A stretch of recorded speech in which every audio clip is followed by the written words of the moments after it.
Hello, hello, hello. Welcome back once again. The NFL playoffs continue, and boy, we got a doozy of a matchup here. Check those calendars. No, it's not 1992. It's not 93. Hell, it's not even 95. But we got the Cowboys and the 49ers in a big playoff game for the second year in a row. The rivalry's back, I guess, if they keep meeting like this.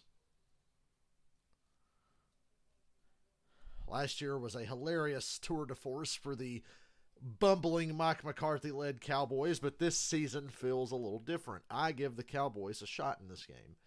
Didn't give them a shot last year. Take them seriously today. All of the boxes, the Cowboys and 49ers does that. And this is a very nostalgic feeling game.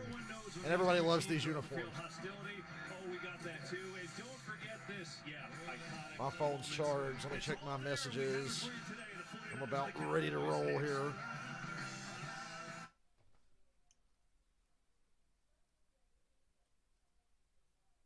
Cameron sent me a picture. Tom Brady's kids playing Madden just to spend time with their dad. That's fucking funny. No, you guys don't understand. Remember Brady said getting ready for an NFL season is like being deployed to another country to go to war.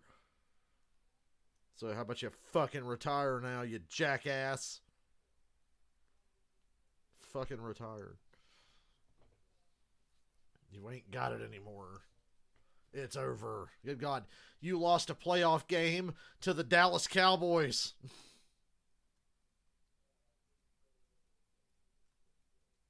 I gotta watch this video.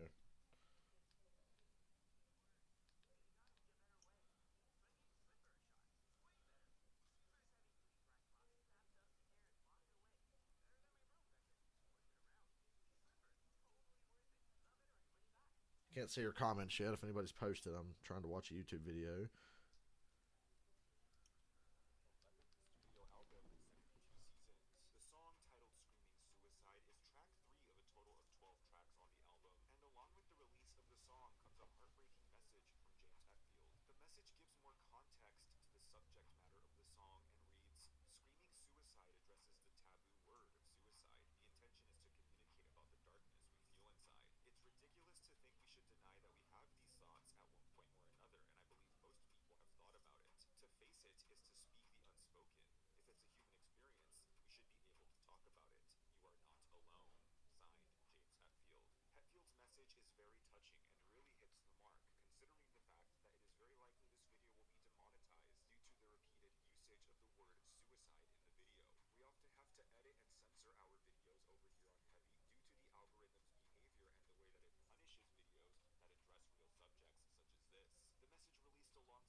Let's do this. Welcome to the following presentation of the National Football League.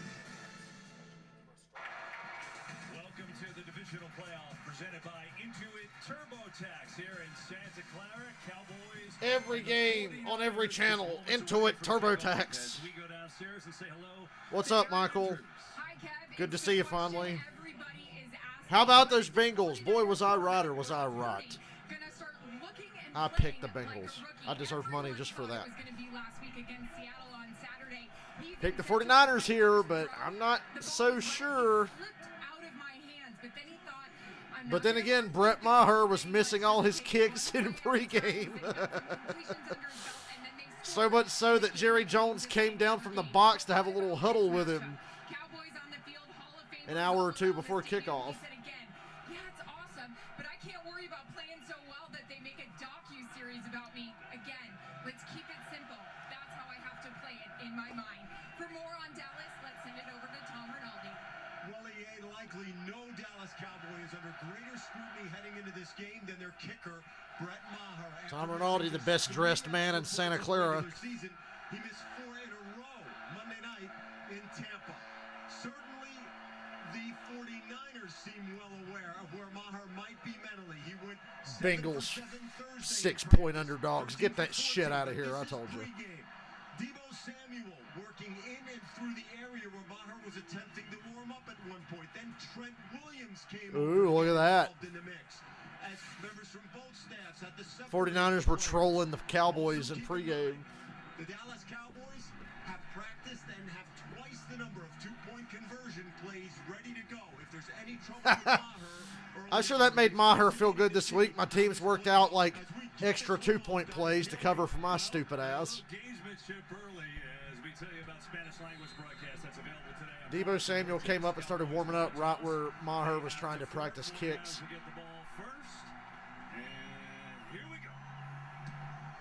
Well, he nailed the opening kickoff. Good for him. McLeod almost fielded that. That was close. Here comes the man, Big Cock Brock. I got news for you. Win a couple more games is going to be one, Greg. He's entering that territory. There's no Jimmy Garoppolo might be healthy enough to suit up on Super Bowl Sunday if the Niners get that far. But I figure, and I think Shanahan's already said, they're going to roll with Purdy no matter what. But Garoppolo could serve as a backup for the Super Bowl, possibly. I wondered that when he went down. I'm like, he might make it back. Maybe. What do you got, Cowboys defense? They suck on grass, remember? Allegedly, even though I don't buy into that. McCaffrey wrestled down by Micah Parsons from behind. Juszczyk really finishes the block on DeMarcus Lawrence. I like it already. Better with Brock Purdy, but they're a top 5 unit in the league. Trent Williams, maybe the best lineman in the league. I mean, there's stars all over the place, Greg. There is, and the fascinating thing to watch, and we're going to continue to point it out all day, is where does everybody line up? You know, Deebo Samuel, this idea of positionless players. They've got about 4 of them. You see Deebo here, second play of the game. This is the ceiling for the Cowboys for the last 25 years, the divisional round. Ooh! Sack. Oh, boys, Cowboys defense. Can't let them get rolling. This team goes as far as the defense can carry them, I think. Especially today, given the defense that the 49ers have. And the turnover-prone Cowboys, who didn't turn it over against Tampa Bay, but Tampa Bay sucks. Tampa Bay barely qualifies as an NFL team.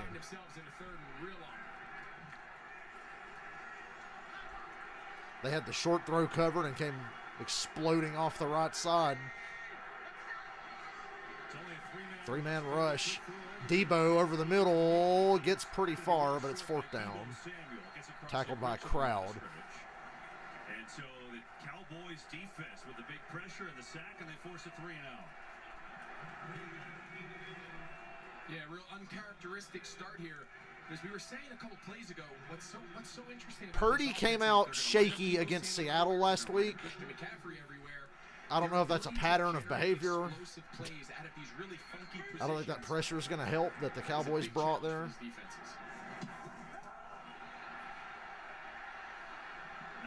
The kicker flopped, I think,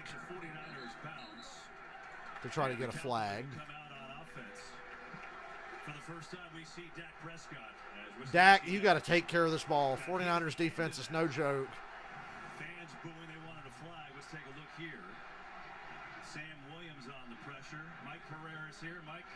I think they've got a case, Kev, because he does hit the kicking leg, but only would have been a 5-yard penalty. Would not have been a first down and likely decline. All right, so that's the key. Here's Dak Prescott. Kicker did sell it a little bit. He tried to flop. 2 of the remaining teams in the NFL that haven't butchered their uniforms at any point in their franchise. Dak rolling to his left, throws it away. Ooh, he throws it high. And Deshaun Gibson bats it down. There's a flag somewhere. Kinds of things happening. Bosa getting the early pressure. Here's Bill Vinovich.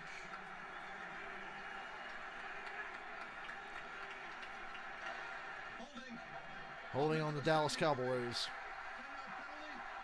Back him up. This could be a defensive slugfest today. Feature one of the best pass rushers in the entire league for San Francisco. Of course, it's 97. You see Nick Bosa just being held there. Rookie Tyler Smith. He's had an unbelievable rookie season playing guard and tackle. He's got his hands full all day going against one of the premier pass rushers.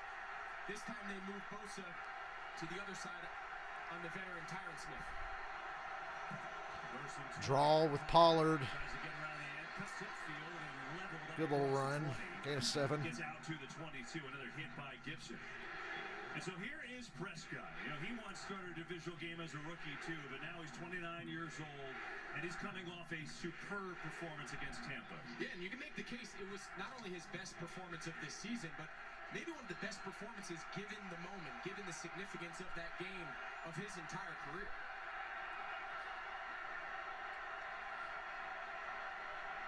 This is tense. I love it. The first quarter. Dak better get rid of it. Caught by T.Y. Hilton. First down. In front of Ward. Offensive line did a great job there. Yeah, T.Y. Hilton, he's been brought here to just give them a handful of catches. T.Y. is still a good deep threat.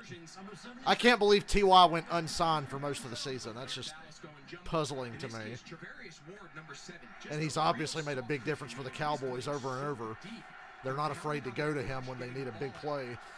Great job there by the offensive line, giving them time. There's Pollard. Wow. Fred Warner.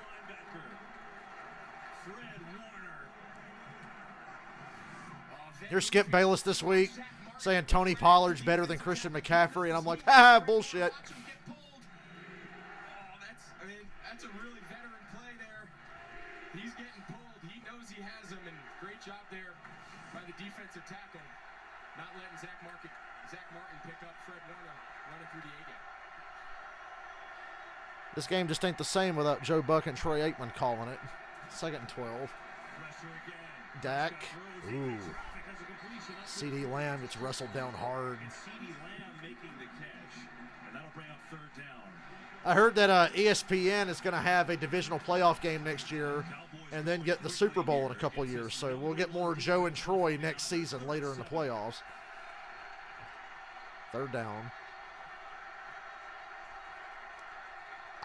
I swear, I give the Cowboys a good shot today. Said it over and over. This feels different. Plays like this go a long way in determining if that's the case. Oh, they really held him there. Oh! Threw a dart over the middle, but it was a little high, and Schultz was covered. A really nice change in tendency here. D'Amico Ryan's the defensive coordinator. They went to more of a Tampa 2. You see Talanoa Hufanga just being able to drive this. See the 2 high safeties? Fred Warner carries CD Lamb up the middle of the field. They don't major in 2 high safeties. That's not something D'Amico Ryans does a lot. Typically, there's 1 safety in the middle of the field. And on that 3rd down, a nice change of pace to force this punt. Now Anger to punt it away. Ray McLeod back deep for the Niners.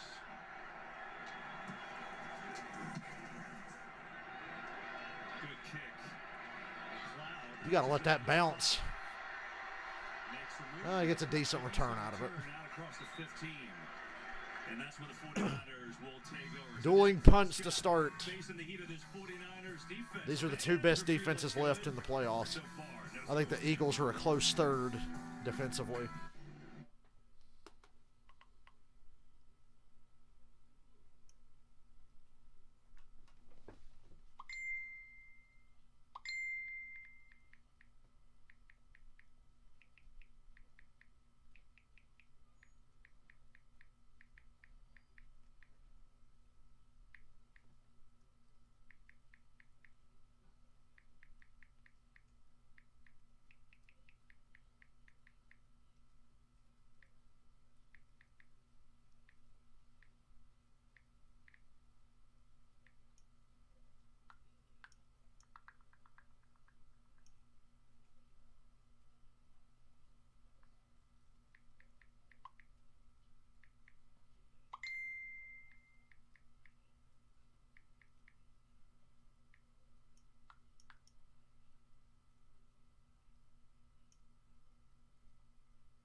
Yeah. He says, I'll take Pollard over CMC. I'm sorry, I just will. He's more explosive. It's like, no. Pollard's very good, but McCaffrey is better. McCaffrey's in the running for best running back in the league. Pollard just had a really good year.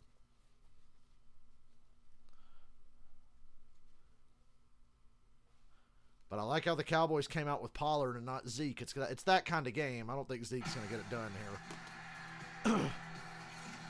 Zeke's going to play more fullback today if I'm calling the plays. Rivalry renewed, ninth meeting in the postseason for these two. Of course, 3 straight NFC title games in the 90s where it was just so electric, the rivalry every game. And for each team, they haven't won a Super Bowl since that time. Niners have been back there just a few years ago. Cowboys haven't been back to even the championship round in 27 years. So rivalry renewed here today. Second possession, San Francisco. A lot of the same players from the last time these two teams played. McCaffrey. He's going to pick up about 3. Against this Cowboys defense, Greg, you said it's the best D the 49ers have faced. Why? Because I think that this style that Kyle Shanahan has been able to kind of morph into because of his trust in Brock Purdy and his ability to protect the ball and have more of an impact passing game. Against this team, with this pass rush, if you throw the ball too many times, they're very opportunistic. Diggs, the secondary, getting their hands on balls, picks. You don't want to fall into a trap of playing into Dallas's hands. Some of this early run game, I expect to see a lot. Here's Samuel. Debo did a number on the Cowboys last year. Ooh, 3rd and 1. Oh. Every play you're seeing, these guys are driving through just a hair past the whistle to finish the play. About a half-yard short. Oh, that's a good spot. Niners hurry the line. 3rd and short. Just go to McCaffrey. Plows ahead. Gets the first. Overall, Dallas, the 5th best scoring defense in the league. And you're talking about a team that gets turnovers. Look at the most takeaways in the NFL the last 2 years. DeMarcus Lawrence limped off the field there. The ability to rush the passer. You see Lawrence there getting looked at on the sidelines. Couldn't really tell what happened, but when you can rush the passer and you can take the ball away, KB, that puts a lot of pressure on an offense to stay out of passing downs, right? You're seeing early in this game, San Francisco running the ball, trying to maintain staying ahead of the chains for that play-action passing game. They get to McCaffrey. What a dot by Purdy! And Kittle makes a great play. That was a confident throw. I love it. He's been that way since the moment he got in the lineup. He'll make these kinds of throws. You didn't see Chad Henne doing shit like this yesterday. You don't see Tom Brady making throws like this anymore. Those are the chunk plays, KB, that they are able to generate because of how dynamic and versatile. Little drive starter there. Gain of 31 to Kittle. This time it's straight-handed to McCaffrey. Gain of 1. The thing about Brock Purdy, this is what he has done to the 49ers offense. Look, they were obviously very, very good. Trey Lance started the year, got hurt. Jimmy Garoppolo, familiar, took over. Since Purdy, they're averaging 35 a game, and they've got over 400 yards a game. I mean, it's like you said in the beginning. He's not just hanging on and not turning it over. He's made their offense better. Yeah, there's no question, and he does so much of his damage. You saw it there with the throw to Kittle. Inside the hashes, inside the numbers. The middle of the field is where Dallas has to find a way to take the throw away. Here's a fake. Parsons in pursuit. Little bootleg action. Sets his feet. Throws. Oh, almost intercepted. When Purdy throws it up, I'm confident it's going to come down as a big play for the Niners, but that was a close one. You'll see Ayuk, he gets behind Malik Hooker. Throws it over Malik Hooker to try to get it into Brandon Ayuk, who was well covered. Ayuk turned into the DB there, going to the ground. Purdy knows that ball needs to come out just a count earlier and just bring Ayuk more to the sideline and let him run under that ball. Marcus Lawrence has come back on the field. There you see him, number 90. 3rd and 9. Quick snap. Purdy pressure. Low and Heavy pressure in his face that time. looking for McCaffrey with pressure on his face. After the big play, You try a 57-yard field goal if you wanted. Yeah, you mentioned Marcus Lawrence came Looks to back me in. like points are going to be at a premium here today. Around Micah Parsons was lined up on the all-world left tackle Trent Williams and got a little pressure to flush Purdy to his left. And they're going to punt. They're going to play it safe here and punt. Play field position. It's early. You can trust your defense. Defenses have started fast. There's a lot of talk with both these offenses and the high scoring 30 a game, and these two defenses have showed up. Wisnowski to put it away. As the lay one down inside the 10, Turpin gonna let it go. Bounces inside the 5. Touchback. Damn. Into the end zone it goes. Good punt. Just a really high bounce. On their 20. Well, rest in peace, David Crosby. Passing of a great artist.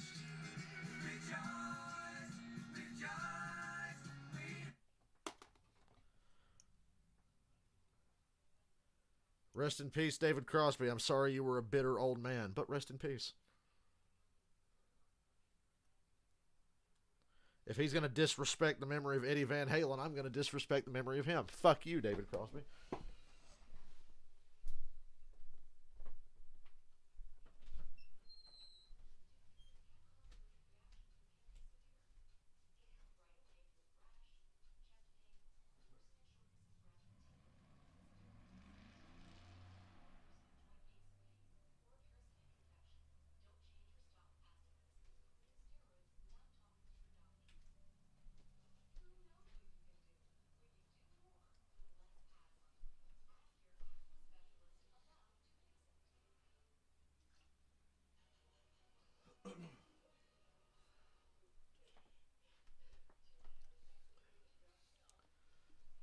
Yeah, I figure that's the Niners' game plan. If they can just tire out, if they can stay committed to that run long enough, they can take away the pass rush and wear that defensive line down the hill. They've already taken DeMarcus Lawrence out.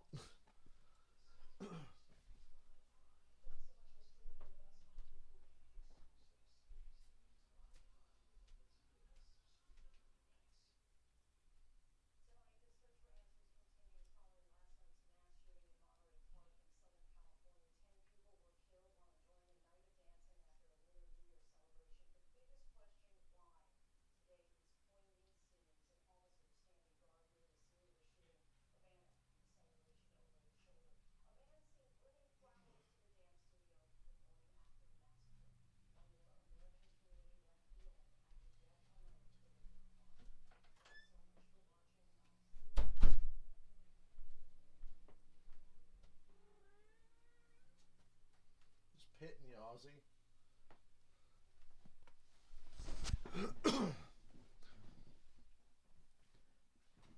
I'm actually going to watch Raw this week. I'm going to watch Raw tomorrow night, and I might watch SmackDown Friday. And I know I'm going to watch the Royal Rumble. The Royal Rumble, as Vince called it one year. Into it TurboTax here at Levi Stadium in Santa Clara, California. A beautiful, crisp Sunday afternoon. These two heated rivals back at it. Here we go. Dallas back on offense. I got to give Mike McCarthy credit. We've shit on him a lot, but lately, outside of the Washington game, he's done a pretty good job. Stayed out of the way, kept himself to himself. Hasn't made any really dumb decisions. Here's Zeke for a yard. And once again, everybody really makes sure they finish their block. When you look at them, I mean, they also have a lot of weapons. But when we were talking to D'Amico Ryans, the 49ers defensive coordinator, immediately out of his mouth was Tony Pollard. Yeah, the two most explosive players on this offense, no question. Tony Pollard, they can use him, of course, in the run game, but he's also pretty valuable in the... You think this is Zeke's last dance with the Cowboys? They certainly have not gotten their money's worth out of him. Pollard and Zeke are both in on this. They sweep it with Pollard. And he's tackled short of the line of scrimmage. Fred Warner again. Problem is, in theory, it's great to get him going, but when you're playing the number one defense, not so easy. Yeah, and sometimes against this front, the best way to attack them is you got to try to find a way to attack from linebacker back. You try to get into a wrestling match with this defensive line and these linebackers with Fred Warner and Dre Greenlaw, you have to find a way to attack the secondary as long as you can pass protect. Late blitz. Oh my God, it's picked. That was too easy.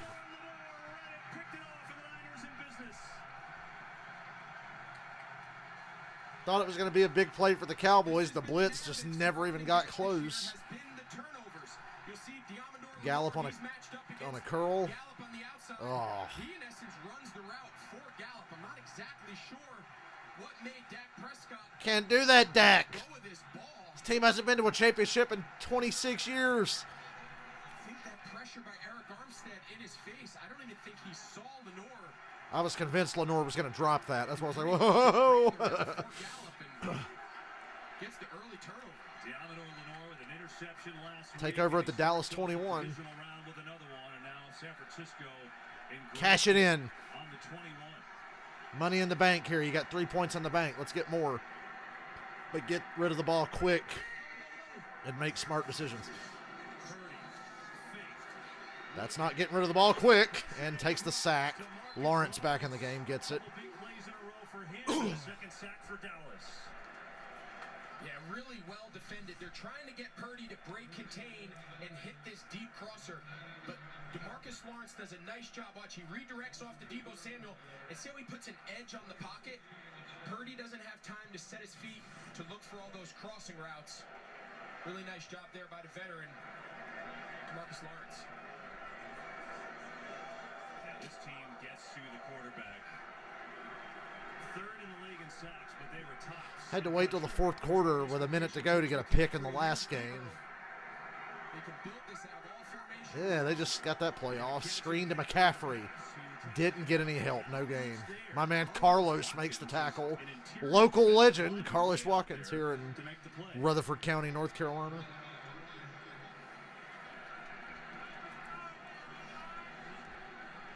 Well, you got a 3 and out here.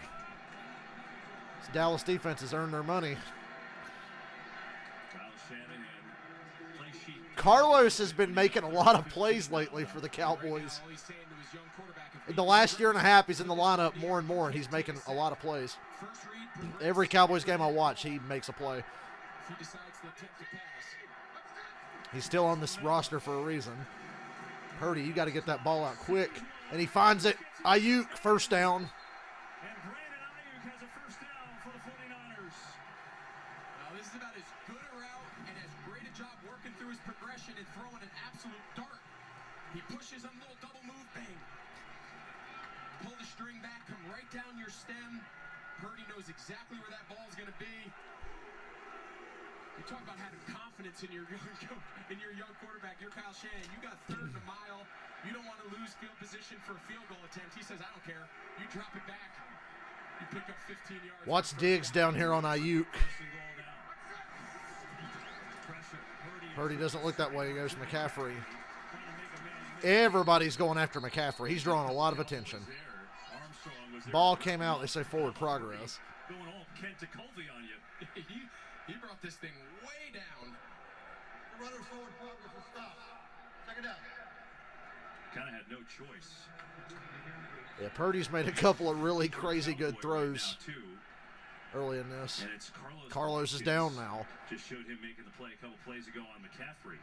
It's his calf. And so they tend to Watkins. While they do that, we'll be right back after this message from State Farm.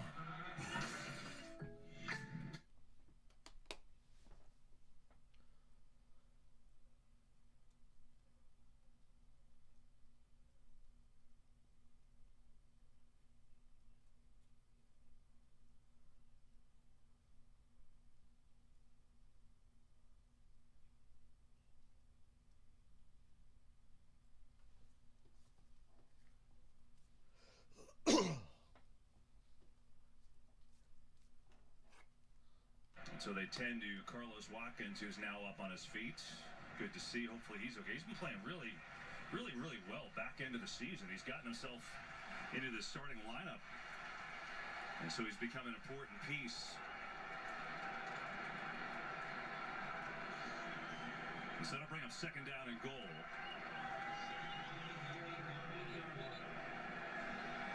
The average NFL career is what, 3 years, and Carlos is in year 6.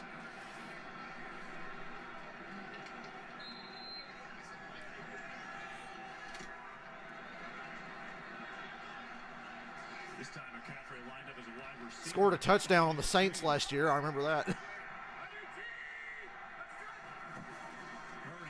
Purdy gonna try to just run it up. Ugh. I don't think that play was designed that way. That was oh shit, my first read's not there. Let me run. Yeah, that's a new wrinkle. We haven't seen a lot of design quarterback. I don't think that was a design run. They're trying to get a 4x1. You see, they're going to take Debo and try to short motion him. They're counting on these backers getting out of there. You see Donovan Wilson, number 6. Between him and Jaron Curse, it still gave them too many defenders in the box. They only want to have to block 5 guys. There was 6, and nowhere for Purdy to go.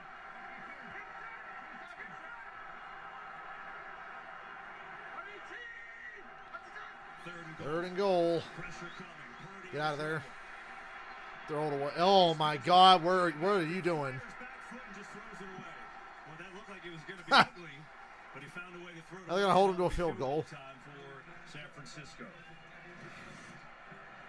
I think off to his right, he's going to have Dak spotted the 49ers 3 points. pressure there by Odighizuwa, number 97. Defense bails him out. Off. McCaffrey was there off to his right-hand side, and that's where 97 Odighizuwa's pressure came from. So he took his eyes to the left, and give credit to Dallas. They find themselves in a sudden change following the Diamador Lenore interception, and to make San Francisco settle for 3 here, they'll take that as a win. So here's Robbie Gould from 26 yards out. And the kick is up, and 3-0. And so the 49ers on the board. Thanks to their defense getting a turnover, Diamador Lenore. Then Brock Purdy just couldn't find the end zone. 3-0.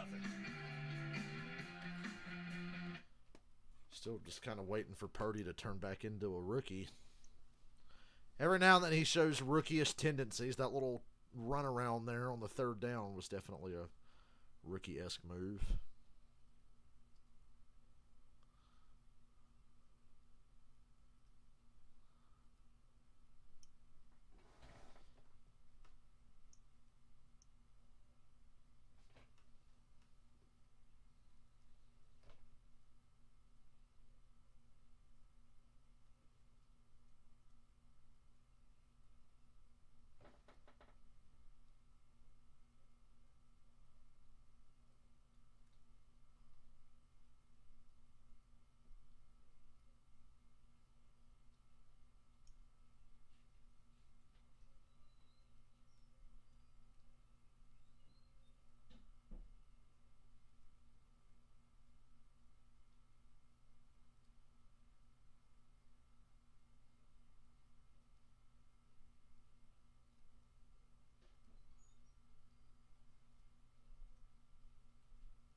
Had to listen to Jim Cornette cry on his podcast. I listened to the clip where he talked about Jay Briscoe for an hour. It's always shocking to hear Cornette get emotional.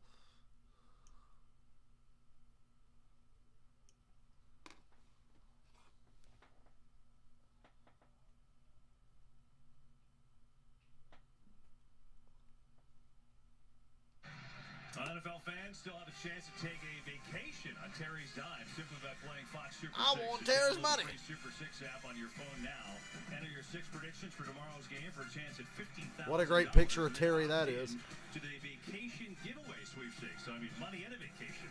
How can you go wrong? Terry looking fine in that beach chair, by the way. He's ready for you to join him. So the 49ers get the interception for Diamador Lenore, but the Dallas D holds to just a field goal. And so it's 3-0 in the early going. 2:12 to go in this first quarter. Here is Turpin. Makes a good cut. Good return. Just tripped up. Ward got him. That was going to be a big return. Well, this is the 9th postseason meeting between these two rivals, tied for most in history. And, of course, 3 3 straight epic championship game battles from 92 to 94. 49ers have won the last 2 playoff games, including the wild card round last year that had a wild finish. Cowboys racing down the field. Dak Prescott trying to spike it, couldn't get the play.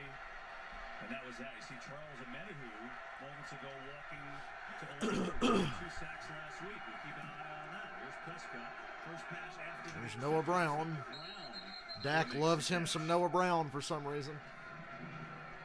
Nobody can still figure out why. For Prescott and those interceptions. He led the league in interceptions, we know that. But he also, since they came back, they are a scoring machine. So it has been a fine line for him. Yeah, when we talked to Mike McCarthy, his message was he doesn't want Dak to ever play conservative. And I think that's critical in this down. Let him continue to pass the ball. Let him continue to find his rhythm. He wants him to play patient, but not conservative. Prescott pumps, gets it to CD Lamb. CD right at the sticks for a first, I believe. First down. And they get CD Lamb. His second catch, who had just a fantastic year. I mean, career highs for him, 107 catches, 1,359 yards. A second-team All-Pro selection for Lamb. And think about all that was on his shoulders. Got rid of Amari Cooper, said, "You're the number 1 guy." He's lived up to that and then some. I guess. I guess he has. He's been good, not great though, CD Lamb. Look at the box. 49. Oh, offside. Bosa's offsides. And we get a penalty flag. Or did somebody flinch? False start. Offense number 73. 5-yard penalty. Full first down. That's 2 penalties on the rookie. He's been great all year, but 2 penalties in this first quarter.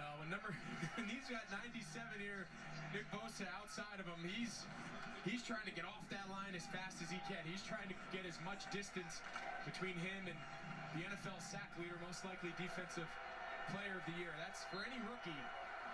Left tackle's hard enough, but to be as a rookie against Bosa, it's a tough day. Jumbo formation. They run it to Pollard, who has a Ooh, nice Pollard run. He's way up across the 40. Good run for Tony Wow. Pollard. Picks up 10. Kind of used Avion Collins as a little fullback there. Yeah, they did. They love going that jumbo. They've had different guys over the years. You see Collins, he's right there kind of leading the way. You see Pollard, he's able to run through that Drake Greenlaw for as explosive as he is. And you think of him as, see Kellen Moore there, the offensive coordinator. For as explosive as Tony Pollard is, he's excellent running through contact, yards after contact. He is a strong runner to go along with his home run threat. Final seconds of the first quarter. Draw. Right up the gut. Third down. Not a whole lot. Going to get up to the 44. It'll be a third down and short. We come back to start the second. 3-0 So these 49ers. defenses naked the mark early in this one. A 49ers turnover and a 3-0 lead.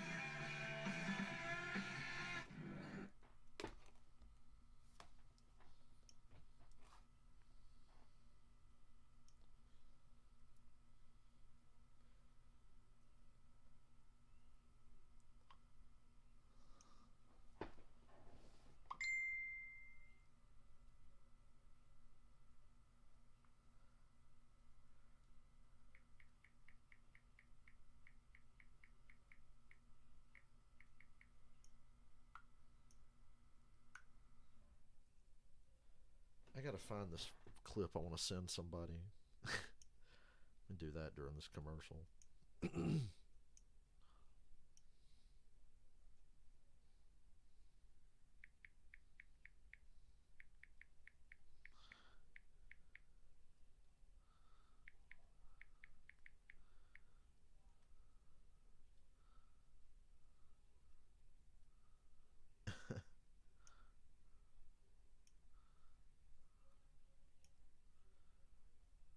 Let's send this to a couple of people that'll find it funny.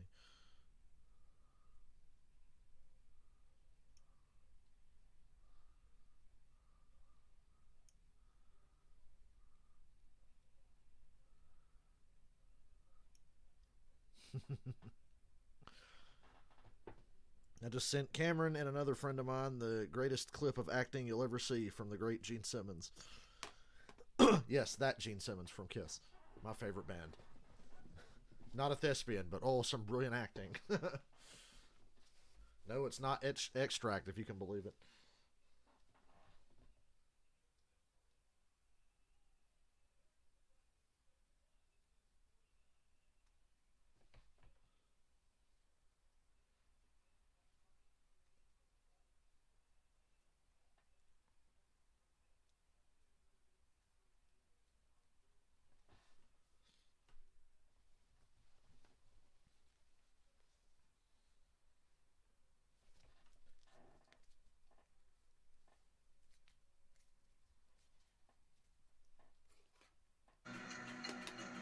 Jimmy Johnson said the Cowboys would win by 8. I was like, that's pretty bold.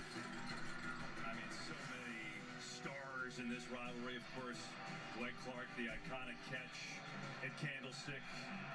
And that rivalry renewed today. 3rd and 2. We start the second quarter. 3-0 San Francisco. John Madden would have loved to have been calling this game. They fake the draw. The Niners crash, and he finds Noah Brown. They fell for that run. I can't blame them. It is the 49ers. Brown's got 17 and a first down. Offenses are slowly starting to maybe figure something out. It's a little RPO action, and he wants to throw it initially right off the bat to Brown. The window is not there. Nice job there by Brown to just keep working with his quarterback to find that second window, and give credit to Dak. Bought a little time, throw to his right. Able to pick up that first down. Little pitch. Now Pollard. That's something to look strong Yeah, on inside good the run. 35. And Pollard's going to pick up 5 for Drake Greenlaw, brought him down. It's been kind of a split reps with Pollard and Ezekiel Elliott, really almost the whole year. Elliott's been kind of the short yardage, grinded out guy. Pollard, the big play guy. So far today, though, it's been clearly more Tony Pollard, although it comes out on that play. Pollard's just a better running back. I'm sorry. Everybody knows that now. Now they go to Zeke here. Good little 4-yard run. Just short of a first down. Oh, boy, it's 3rd and short. And if they don't get this, Maher has to come out on the field. You really hate to miss a field goal after you gave the 49ers one off a turnover.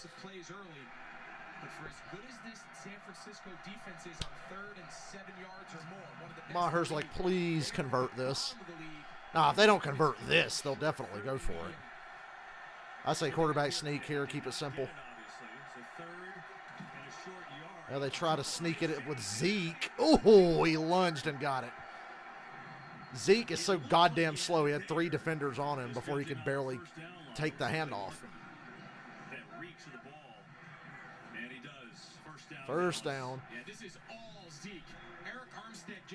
Armstead right there. Yep.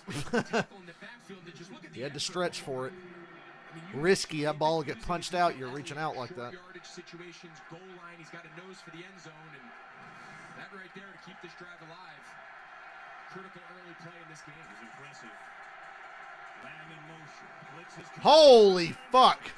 That blitz worked. Oh, and then Ward cleans it up on the flat with Zeke. The Pro Bowl safety 29. Look at this pressure. He's been watching time this pressure. When your mentor is Palomalu, well, that's eerily Baby similar. Palomalu. Make those plays for you, the Hall of Famer. Now I'm at the helmet, roughing the passer. One breakout, one impact player that I'm we kidding, weren't but expecting. Talanoa Hufanga has had a heck of a year.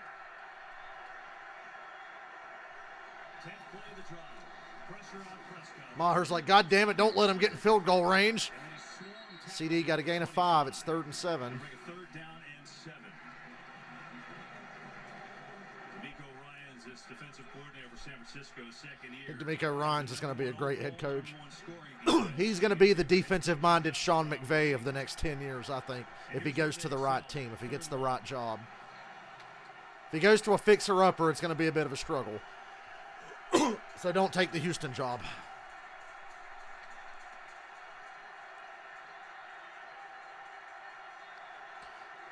Big play for Brett Maher and the Cowboys here. Just short of the first. 4th and inches. Go for it. Play to win. They're absolutely going to go for this. I think they go hurry up here. Keep your personnel on the field.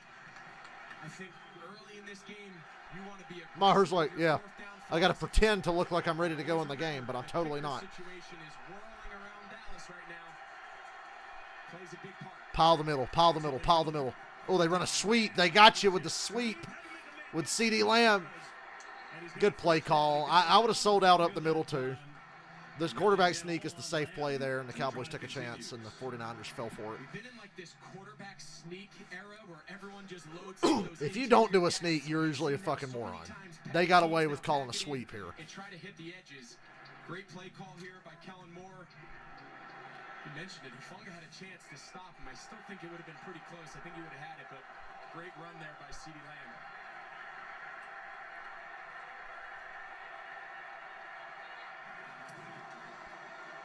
Wow, Dak's got a lot of room. Racing the safety of the goal line down at the 2. As soon as I saw Dak keep that handoff, nothing but green grass in front of him. Last week against Tampa Bay, we saw Dak use his legs in the passing game to buy time, to take rush lanes when they were there. This time, this is a design keep. Little zone read with Dalton Schultz as the peel. He's the peel lead blocker, and he's just enough in the run game as a threat that teams have to honor him.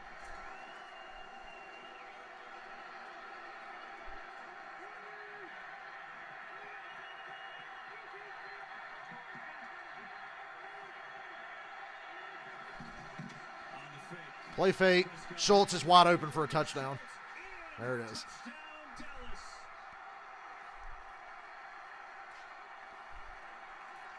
What a drive. Now Maher's got to kick an extra point. Either way, you weren't going to avoid this, Maher. And a hush falls over the crowd as Brett Maher takes the field. What a drive by the Cowboys. That was incredible.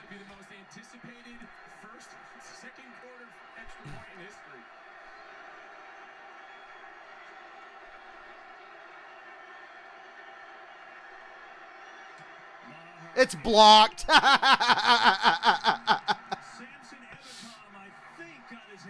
Donk. My goodness.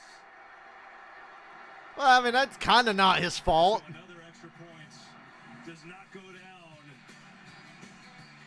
And there's the block, Ebicom. And now we'll look at M. Night Shyamalan's Knock at the Cabin. That's in theaters. Oh, shit. Is Mark Wahlberg going to be in this M. Night Shyamalan movie, too? Well, you couldn't pay Dallas to get a fucking extra point.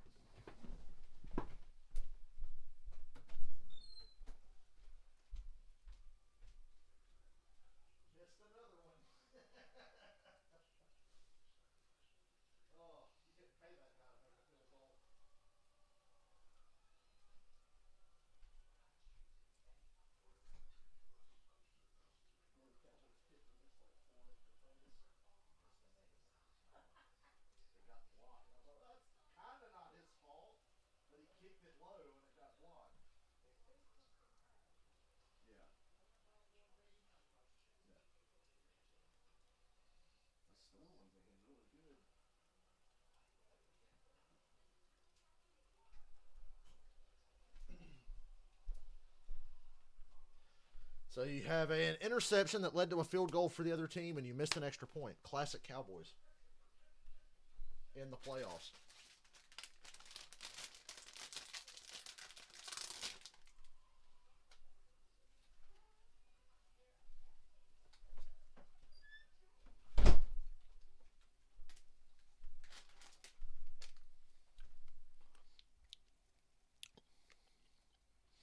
Yeah, even if it's not his fault, the fact that it happened again, it's like, fuck.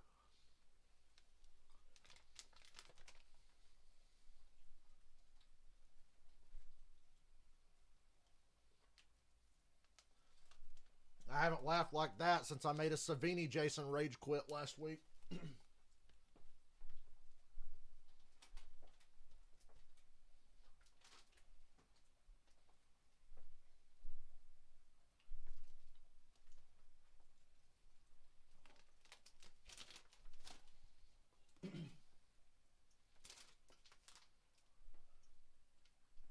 If it wasn't in his head before, it's definitely in his head now.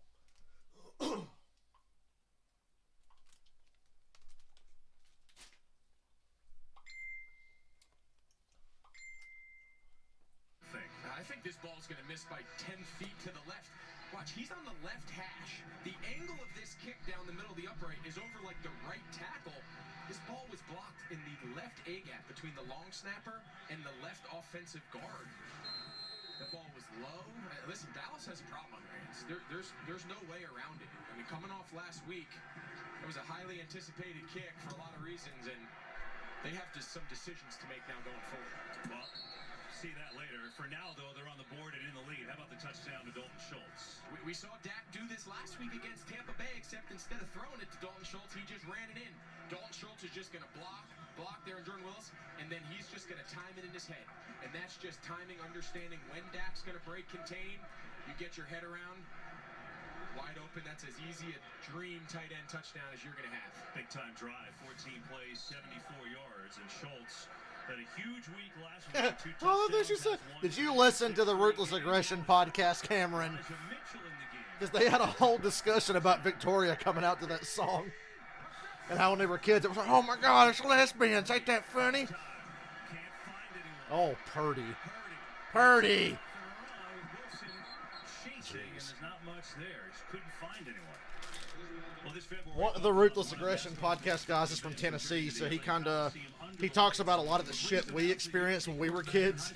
And he's like, oh yeah, oh my God, it's lesbians. It's so funny. Don't you know wrestling's fake? Only on Fox as Maher paces. Look at Kittle. Oh. Because your quarterback's all the way on the other sideline running for his life, but I appreciate it. You always think you're open. Samuel looking for a seam. Third down. A couple of yards. Dallas defensively playing well thus far as Hankins there on the stop. Brought him over mid-season just for that reason for helping that run defense. And Dan Quinn and this Cowboys D, they're so fast to the ball. And we talked to Kyle Shanahan. Remember, Shanahan was the offensive coordinator under Dan Quinn in Atlanta when they went to the Super Bowl. And he said, yeah, the only thing is Dan changed everything, so it stinks for me. I used to know everything he does, and now he's a different defensive coordinator. Man, I really appreciate Dan Quinn becoming a better defensive mind after he left our team. Ooh, I think that's just short of the first down. It is right there. I think they're giving him the first. Where are they going to spot this ball? First down, there you go. Right on. I'm so glad we were character development in the life of Dan Quinn. Kyle Shanahan, he won this battle. This was a great play design. Christian McCaffrey started all the way here on the left side. You know who that is? That's Micah Parsons. Now watch, he motions in, acts like he's going to get set, and then he does this little shift where he's going to just shuffle. Parsons doesn't pop. They don't have enough defenders over there. That's a lot of movement for the defense to handle. Doing a good job on McCaffrey so far. Gets it right here. Hey, there's Mitchell. He's still here. Leighton Vander Esch on the stop. Just on McCaffrey, Greg. 7 touches, 16 yards. So the Cowboys really swarming, even though he picked up that first down. Yeah, so far, this Dan Quinn game plan has worked. I just can't stress enough how hard it is. Forget once the ball is snapped. It's hard to stop Deebo Samuel and George Kittle and McCaffrey. That's a challenge in and of itself. Part of the challenge is from when the huddle breaks to finding these formations. Where's Juszczyk? Where's Deebo?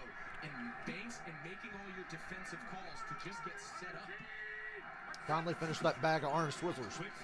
Oh, Deebo. How did he get past all those tackles? Moves there. And it's going to make it a third down and short. You know, we've never seen a game where the extra point is the most interesting play of the game.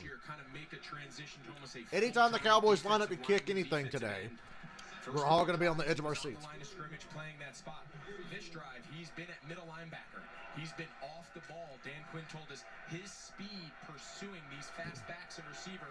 We're going to need him to play off the ball. And you see him again, probably adding to this pass rush. Third and short, they're going to throw, and they're going to get it. That's a flag. So that'll be 15 yards added to the end of the play.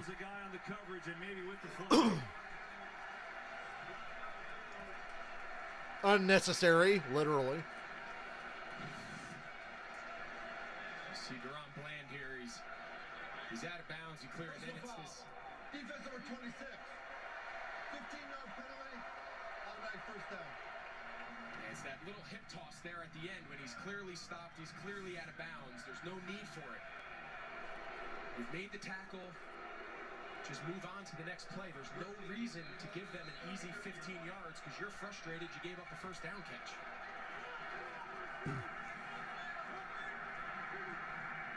What was better, All the things she said, all she said, or I ain't the lady to mess with. Go, go, go. Oh my God, Van Der Esch. And another flag comes in. Mitchell got wrecked. Leighton Van Der Esch. He missed the end of the season, the last 3 games, with a shoulder kind of neck issue. He had a great game last week. Got what it said on the medical report, shoulder kind of neck. Holding on the 49ers. It's on Aaron Banks, so we'll move it back. But Dan Quinn told us from last year to this year, Leighton Van Der Esch is their most improved player. Yeah, we asked them, and the 2 guys involved in that last play, you'll see here the hold on 65. He clearly... Hey kids, next week the WWE is going to waste our time for the 3rd year in a row with a Women's Royal Rumble that probably sucks, like most Women's Royal Rumbles have. The novelty of the Women's Royal Rumble has fucking worn off. Don't you think? Don't you think 2 Royal Rumbles in one show is a bit much?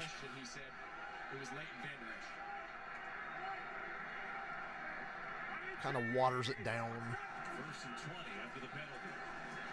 Good protection for once in this game. Kittle can't escape the tackle. Why didn't Anthony Barr drop him on his fucking shoulder? My favorite Christian theme? Christian! Christian! I think that's my favorite one. That one's a fucking banger. They should have never changed that. Fucking, close your eyes, your life. That shit's so fucking lame. They should have kept the other one. They could have got rid of the Christian and kept the music after that. I could listen to that Christian thing all day. My favorite thing in SmackDown Shut Your Mouth is to have a match with Christian. Looks like the 49ers call a timeout, their first timeout of this first half, and they'll talk it over with 4:36 to go. Favorite Edge theme. Durango, number 95. I mean, that was cool when I was 8 years old. Did you ever hear that version of Shawn Michaels music that they never used? But there was a video that got uploaded to WWE.com in like 2004, late 04, I think. And it was like Shawn Michaels Titantron, and it had a fucking new version of Sexy Boy, and it was terrible.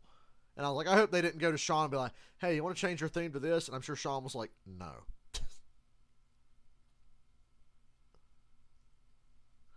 He was like, I think I'm cute.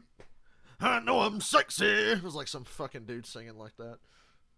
I got the looks and drive the girls wild. This kind of sounds like those South Park parody songs. I'm just a sexy boy. I remember people being like, please do not make Shawn Michaels use that one, because he was gone for an injury for like a couple of months. He like tore his MCL, and you come back from that quick, so he's only going to be gone a short time. I was like, oh, Shawn Michaels Titantron, what's this? I think I'm cute. I know I'm sexy.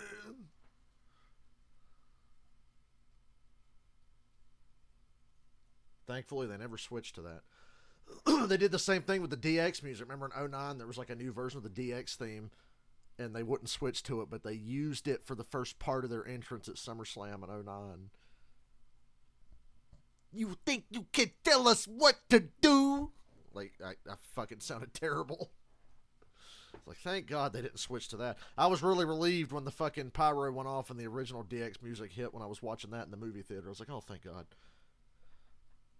I wish they would show the WWE pay-per-views in a movie theater somewhere close to here, because it was a pretty cool experience. It was great, though. We go for SummerSlam, and SummerSlam was so packed they had to fill up 2 theaters. And then we come back the next month for bragging rights or whatever the fuck. And it's like 2 people there. Oh, it was funny.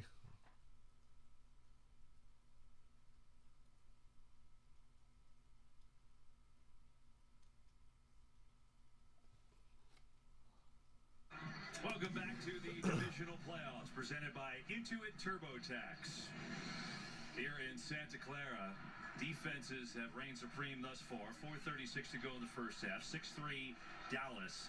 And at home, the 49ers have been just outstanding. Look at that point differential. The only loss was to Kansas I got to City mark out to an HBK return in a movie theater with a crowd of people. And they fake it to Mitchell. Over the middle, Debo wide open. Gonna make it 3rd and 2. job here by Brock Purdy. He starts to the left and comes all the way through his progression. He ends with Deebo Samuel. The only reason he can do I think the only time DX was taken seriously was like late 99, early 2000. They were actually like just nasty heels through like WrestleMania 16 and Backlash and Judgment Day. Like they were actually serious. They were doing shit to get heel heat. They did do Dr. Hunglo that around that time, but that was like the only. Wait, Dr. Hunglo and the Mankind impersonator was pretty funny. Ooh, 4th down. All right, kick the field goal. It's a close game. Kick the field goal. I'm Dr. Hunglo. Yeah, I think Kyle Shanahan, he's got an interesting decision. I think he's going to run the field goal unit on. Give Robbie. Remember what X-Pac was doing around that time. So, yeah, that was probably the most serious DX ever was. And then Billy Gunn tore his rotator cuff at No Way Out. That time, tough matchup. Chasing Deebo Samuel across the entire field. And that pass rush flushed Purdy enough to his left again to force the errant throw. Here's Gold. 47 yards on this attempt, trying to tie this game up. Robbie Gold, don't be possessed by the spirit of Maher. And it hooks and it's good. Good hook on that one. 6-6. From 47 out, knocks this game up at 6 here. 3:43 to go, first half. Once again, they talk about DX in the tank, but they don't talk about Triple H pretending he's in the fucking fighter jet the following week. They never mention that one.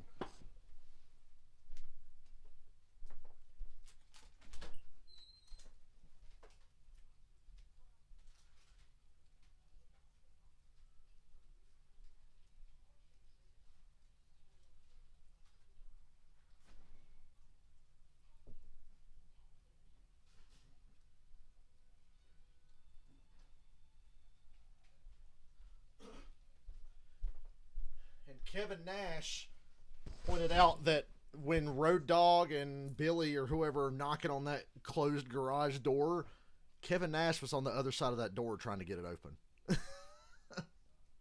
Nash was trying to let him in. Remember they go to like the arena door and X-Pac goes, yo, let me give a shout out to my boys Kevin Nash and Scott Hall. And Triple H actually has a funny line. He goes, POWCW. Let my people go. Let my people go.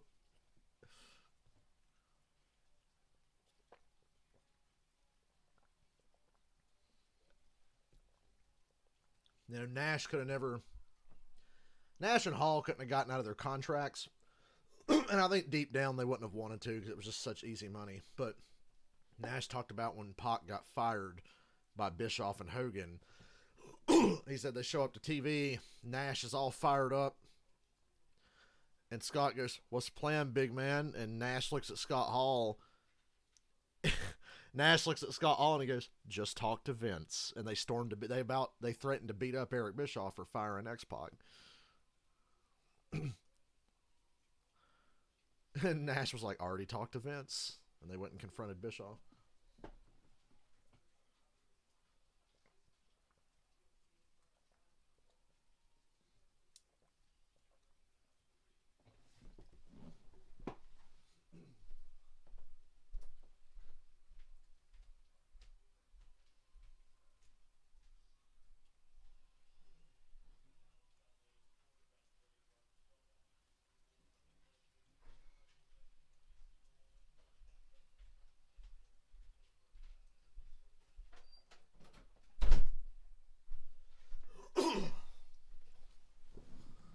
He couldn't cut the mustard, brother.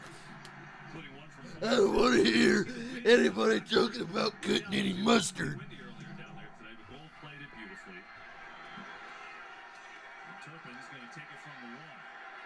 Uh-oh.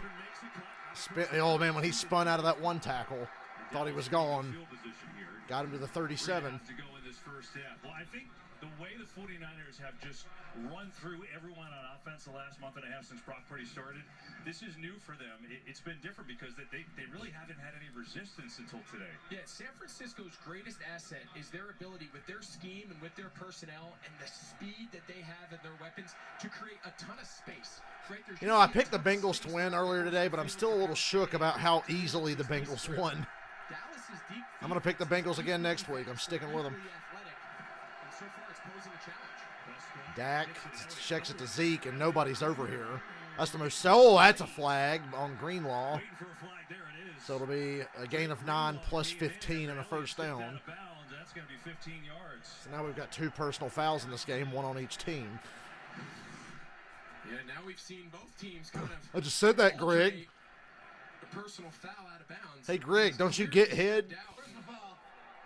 Defense over 57. 15-yard penalty. Automatic first down.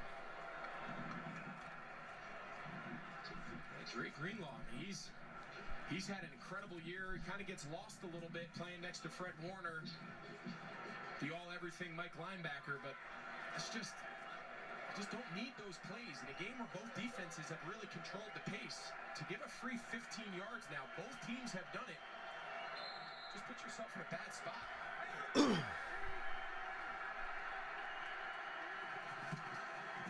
I hand it to Zeke.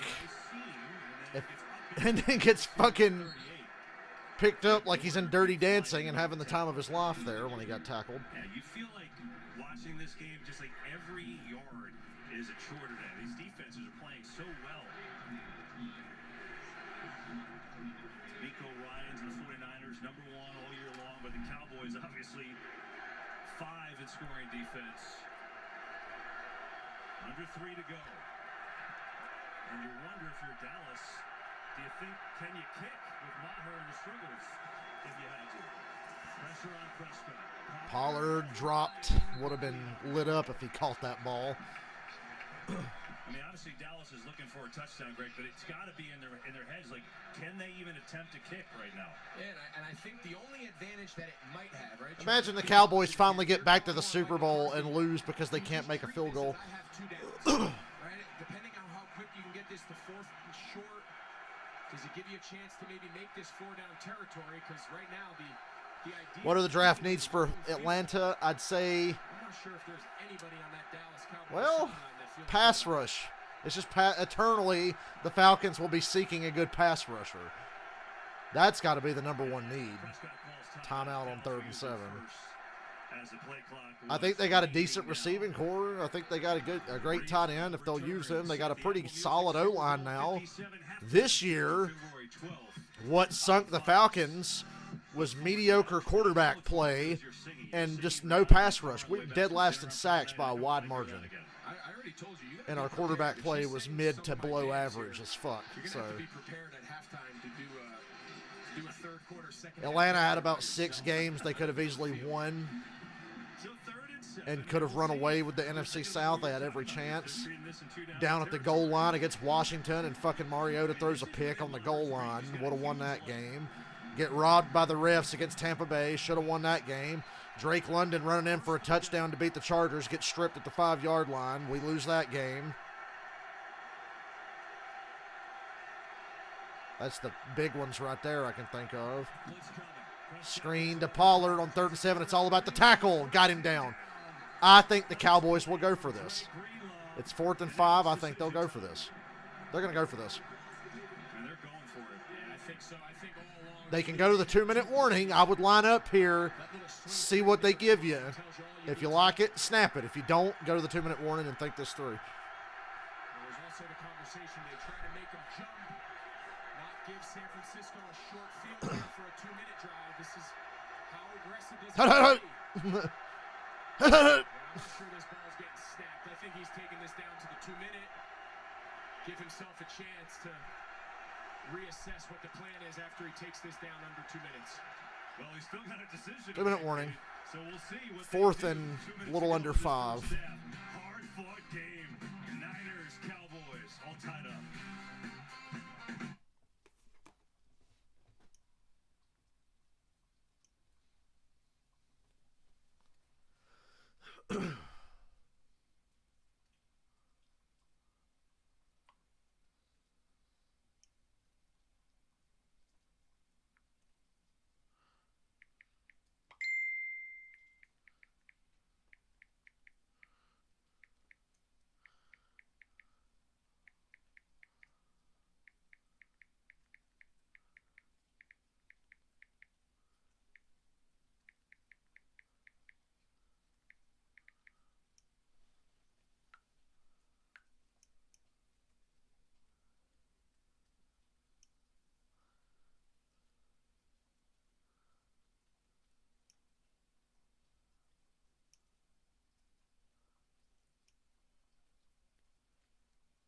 Gene Simmons clip.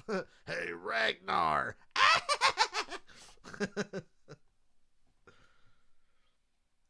Another wide receiver wouldn't be bad for Atlanta. Have some depth and really good young depth there. If Drake London can stop fumbling the fucking ball, he's going to be great. Atlanta's running game is not an issue. They can, I swear, if we just had average to good quarterback play, we'd have won 3 more games and made the playoffs. Because they ran the ball up everybody's ass that they played. They blew the 49ers off of the field with how they ran the ball. Dominated the 49ers. The team you're watching right now, balls deep in the playoffs. We kicked the shit out of them. We beat Seattle as well on the road. They're a playoff team. Whooped them. Running the ball. We beat the Browns at their game. They run the ball. We ran it better. So, I think Allgeier's great, and I think Patterson's got some time left in him. And the load's been taken off of him because Allgeier's a fucking stud. He hit 1,000. And he didn't play much early in the season. He still hit 1,000.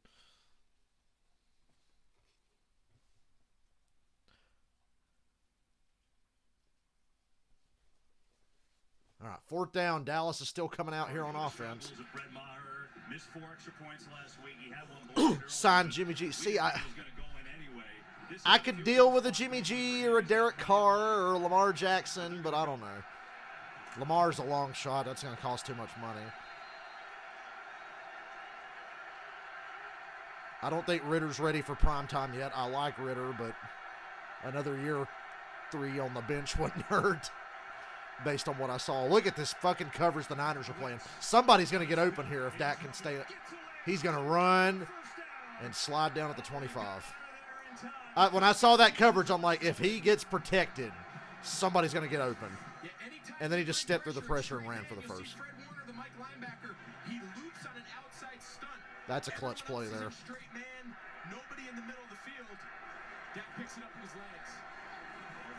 Cowboys get the ball to start the second half, too, and they're driving here late, 1.5 to go. And Pollard's slow to get up. He's not getting up. He's crawling.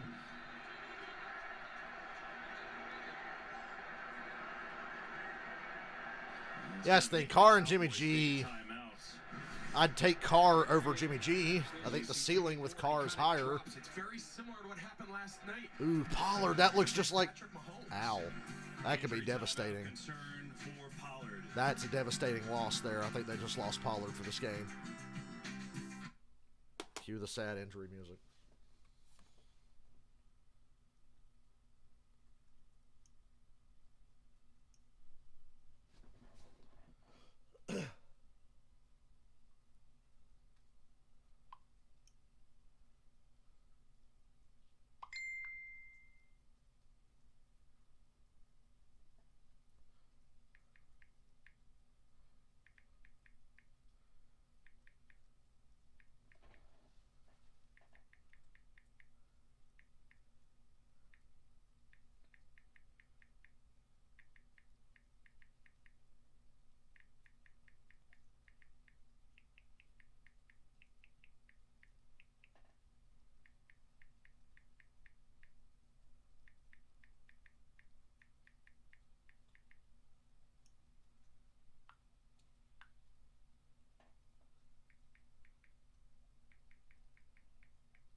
I just don't think Atlanta's going to offer him the money. Although they were ready to offer Watson the same money.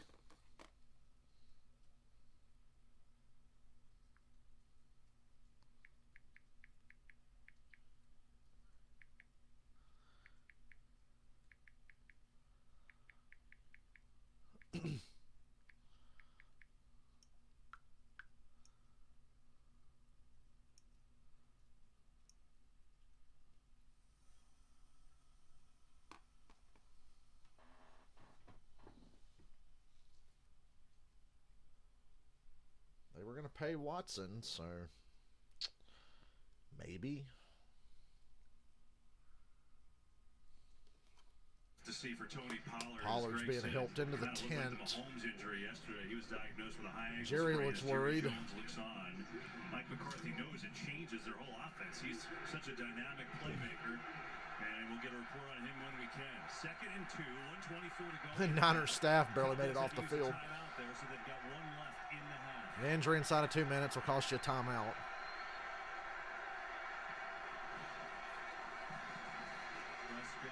Oh, it's picked! Fred Warner. I thought Ward had it, but Warner came up with the ball. Can't do that. That's 2. That is 2, and that took points off the board. You had points going the other way last time. Now you've taken points off for yourself. Oh. Fred Warner cleaned it up, and San Francisco with 1:15 left in the half. Chance to take the lead. The fuck is that music?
Baltimore can franchise tag him? I thought they already did that. Maybe they can do it again. I don't know. I know the Lamar Jackson deal's a mess right now.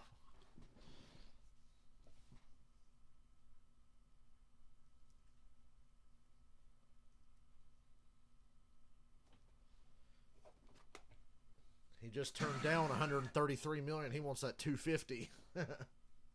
He want the gold, sucker.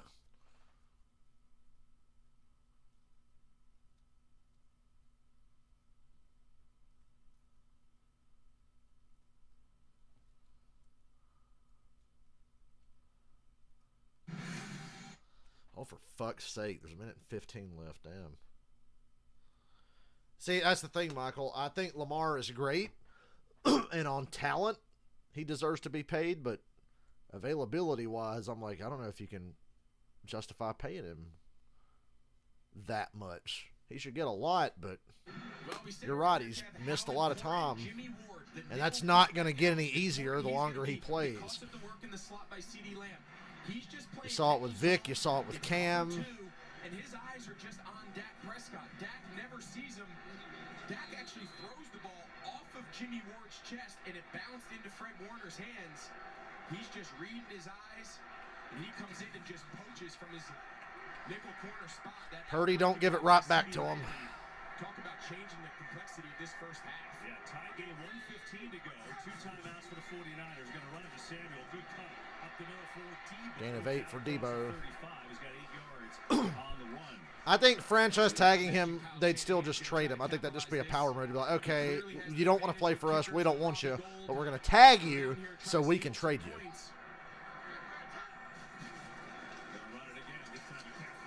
McCaffrey gets nothing. You do here. Timeout. We got to fight with Jennings and somebody. Playing a little conservative here. They're not going to use a timeout. It's third and it broke short. up quickly. Okay, no timeout. They're in very much of a hurry here. Cowboys get the ball to start the half. They're tied at 6. You're in a bit of a box. You don't want to put Brock Purdy in a bad spot. He's still a rookie. He's going to finally take a timeout now. Now they call Yeah, timeout. interesting. So they do call a timeout enough for wasting all that time. And while they talk it over, why don't we find out what's coming up at half with Kurt Menefee in the guys. Don't want to put the rookie in a bad spot here. Thanks, Kevin. We're just 3 weeks away from Super Bowl 57 on Fox. Coming up on the Verizon Halftime Show, the fellas will break down the first half of your game. Plus, we'll check in on the highlights of the Bengals beating the Buffalo Bills. And how did they get this thing in Arizona? All right, Kurt, look forward to that. That is not a good sight for They got Cowboys Pollard's fans. leg Pollard wrapped up and carting being him off. Saw that tackle. That's brutal. That's just unfortunate. I don't see how the Such a great Cowboys year can win for this him. game without him.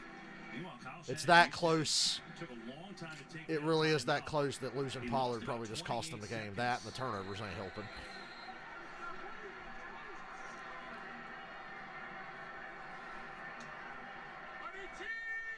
So it's 3rd and 1 here with Purdy over the middle. Samuel Debo. makes the catch. Timeout. They're at midfield. Looks like they're going to go and try and get up and spike it. 24 seconds. You 24 Maybe seconds, you got to take a they call timeout. their final timeout. Interesting how they've used this. I guess they don't want to give Dallas another opportunity, but they've been so aggressive with Purdy these last 6 starts. Here, a little bit of the opposite. Gives us a chance to tell you that on Thursday night before Super Bowl 57, NFL's brightest stars will be recognized for the best. Stephen A's gonna have a field day tomorrow. 2022 season. Tune in. That is literally the only time I watch First Take anymore. It's at 9 Eastern on And, NBC well, I got to watch and Undisputed on tomorrow. NFL Network. I got to set that to record because I want to hear what Shannon has to say about his little NBA adventure the other night. Timeouts is pretty interesting because now it puts San Francisco in a position where they have no timeouts, 24 seconds. You can clearly, if you do get tackled in bounds, you have enough time to get up and clock it, but it really limits the amount of plays. They still have another 15, 20 yards to get a reasonable attempt here. So right now you're telling your offensive players, if you catch it, get as many yards as you can, declare yourself down, save every second you can so you have time to race up and spike the ball. 4-man rush. Pressure coming from Parsons. Ooh, Purdy got clobbered. That should have been picked. He got hit as he threw it, and I just knew that was going to get picked. Well, you want to see the old hump move? Watch this. Watch what Parsons does here to McGlinchey. Looks like Bruce Smith back in the day and just throws McGlinchey on his back with that right hand. That is impressive. Yeah, Shannon Sharp does love some Then he LeBron finishes the James. playoff by just getting enough of Purdy's arm. But he punked an entire basketball team the other night, which was pretty funny. Not only punked an entire team, but one of the players' dads as well.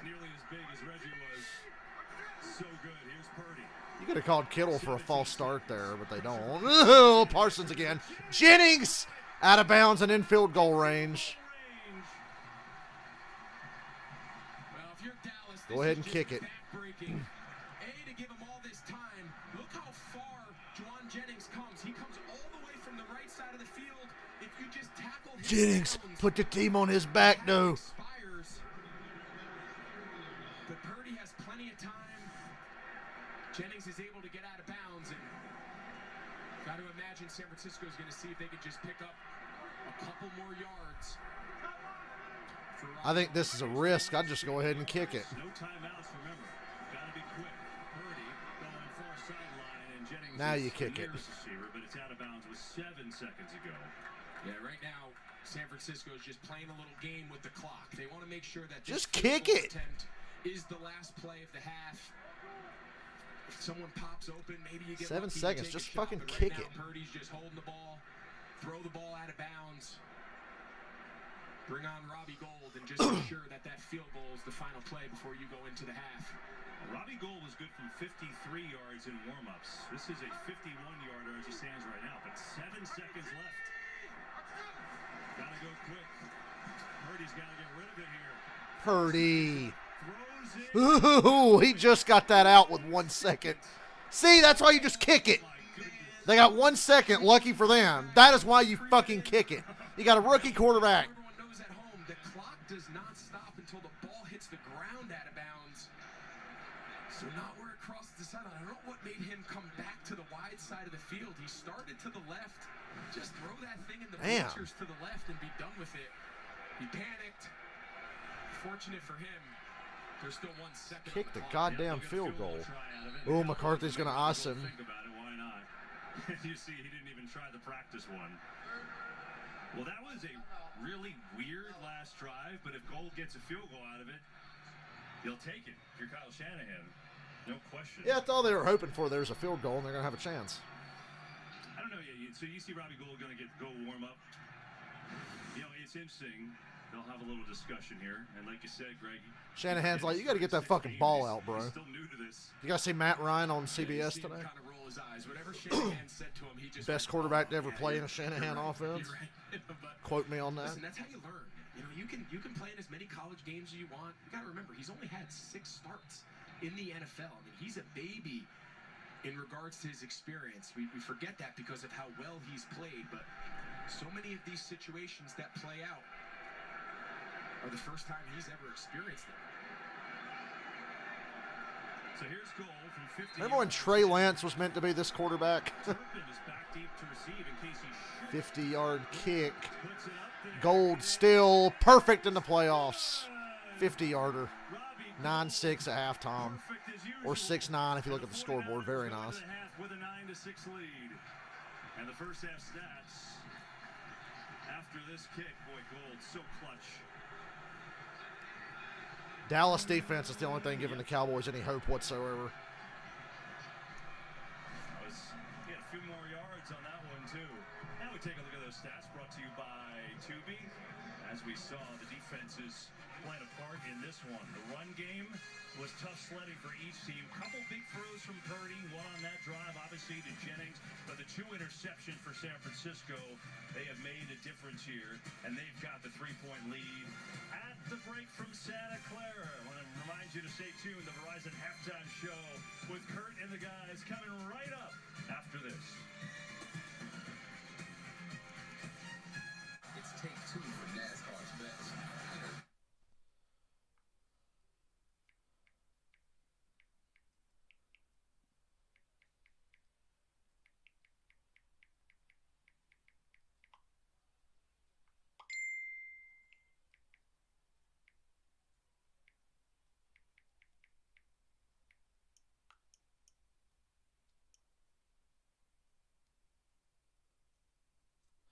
Well, yeah, 2016 Falcons are the key to every NFL team. Dan Quinn, Raheem Morris, Kyle Shanahan, Matt LaFleur, Mike LaFleur, Mike McDaniel, and Jeff Ulbrich.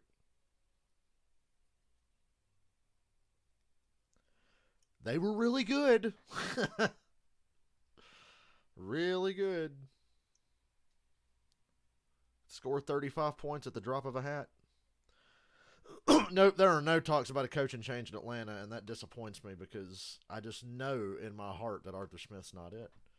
Now, well, you know, transitional year, Mariota, they drafted a rookie. Let's give him another year. I'm just like, nah, he ain't it, man.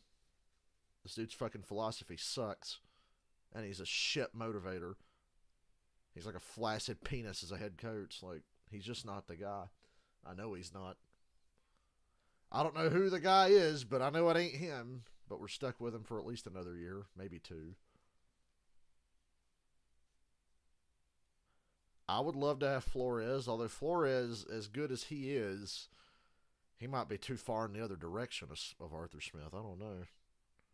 I hear things about Flores, about what a dick he is, and how shitty he was to Tua. And you see how good Tua can actually be if he can stay healthy. So I don't know. Maybe I just think the team needs a kick in the ass that they're never going to get from Arthur Smith. Bitter looking fuck.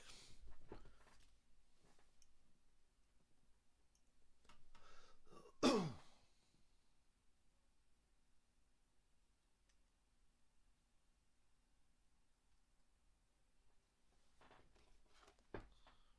America relies on.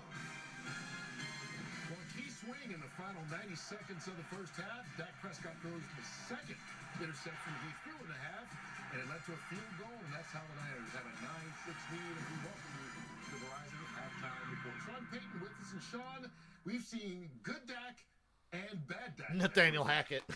And Yeah, that's who I need to Tampa's in game Atlanta. last week, from everyone that watched Let's him trade for Russell Wilson, and too. the Get the team band back together. There was a sense of, we're seeing him play well. But in this game, we see the early interception. Now, coming off of play action, I like when we move him off the running game. Touchdown pass, but then here comes the second interception in the red area. It's costing their team points. 13 interceptions in the last 9 games. I don't like that in a low-scoring game. I don't like not having confidence in the kicker At all. and not having a little bit of confidence like you want in the quarterback. It's going to be important for him to flip the script. I don't know if it's going to happen with the kicker. Yeah, and a lot of talk about San Francisco's defense, and justifiably so, but Dallas' defense has shown up. And they're not getting any help from the offense, certainly not the kicking game. Ooh, Howie Long with the shade. And what they're doing is, it looks to me like they're trying to funnel Purdy out to his left. They know when he runs to his right, and here's an example of him being outside, but he brings him back to the right side. Gets this, but when you're talking about a game that's 9-6, your kicking game is struggling, your quarterback is really struggling. A lot of pressure on this Dallas defense. Yeah, and you look at Maher, the kicker, he's got the yips in his mind. Now, this kick was blocked, but I promise you, he wasn't going to make it even if it hadn't been blocked. It was a low knuckler. And so this had to affect Mike McCarthy in his decisions. I'm sure he had extra 2-point plays coming into this game, but he could have taken the lead before the half with a kick. But he didn't trust his kicker, so he went back on 4th down. Mike McCarthy has got to rally the troops. Jimmy Johnson looks like he's ready to go coach the Cowboys right now. He's got one of his top running backs down. He's got a kicker that's got the yips. And he's got the yips. What the fuck does that mean? They don't have confidence right now. There's doubt. But it can't be mad. I mean, you're 9-6. You have 2 turnovers. You lost Tony Pollard. It's going to be interesting to see how Malik Davis steps in for him. So if I'm the Dallas Cowboy, I'm happy where we are right now on the road in this game. Well, you can't be that happy. You're down by 3, and you've got a kicker who's missed 6 of his last 7 extra points. But you could be happier. It means he'll redeem himself this game. Okay, you got to have faith, right? You learned before we get started out in the game. We're talking about the AFC title game, which is all set. 6-9, baby, the best score.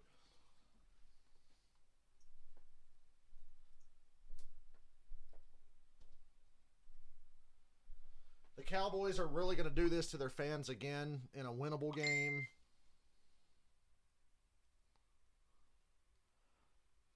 Cameron, I think Chris Sims is just one of the worst analysts in the history of sports because he says stupid shit like that Josh Allen quote all the time. What do you mean he doesn't have the weapons? Yeah, Dawson Knox, Diggs, Gabe Davis makes big plays. Yeah, they got the weapons. Just Cincinnati's better. I don't know what to tell them. I think they need to work on their running game. Maybe they're an elite running back away. I don't know. I'll be right back. I'm going to run to the bathroom.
ready for my second half Dallas Cowboys letdown.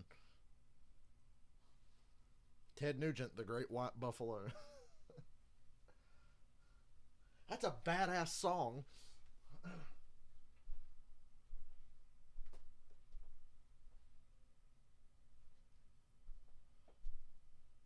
I might play some Uncle Ted on drums later. Now that I think about it, that's somebody I ain't played any songs of or attempted to play any songs. Great, I ain't got to work tomorrow. I might be able to play some drums later before it gets too late.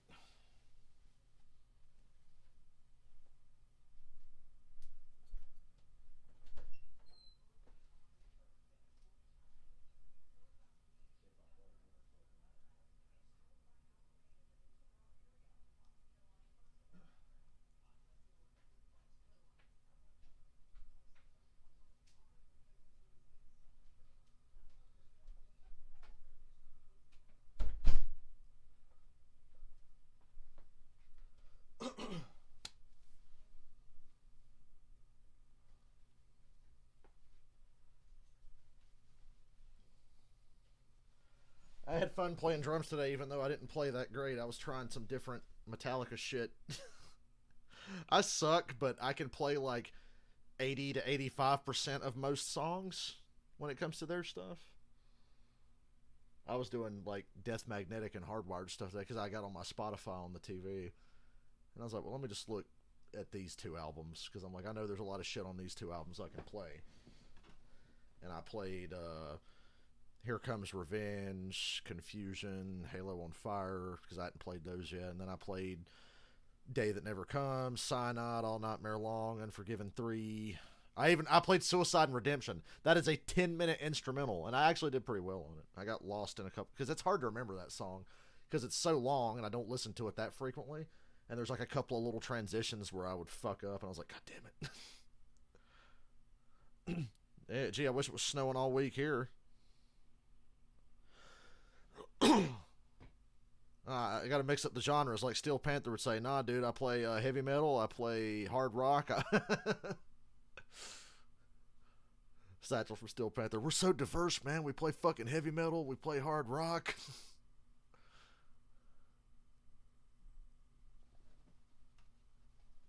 Played a lot of Metallica, a lot of Kiss, a lot of Van Halen, a lot of Black Sabbath. I love when I think of like a song from another band that I don't listen to that much, and I'll try to fuck with it for a little while.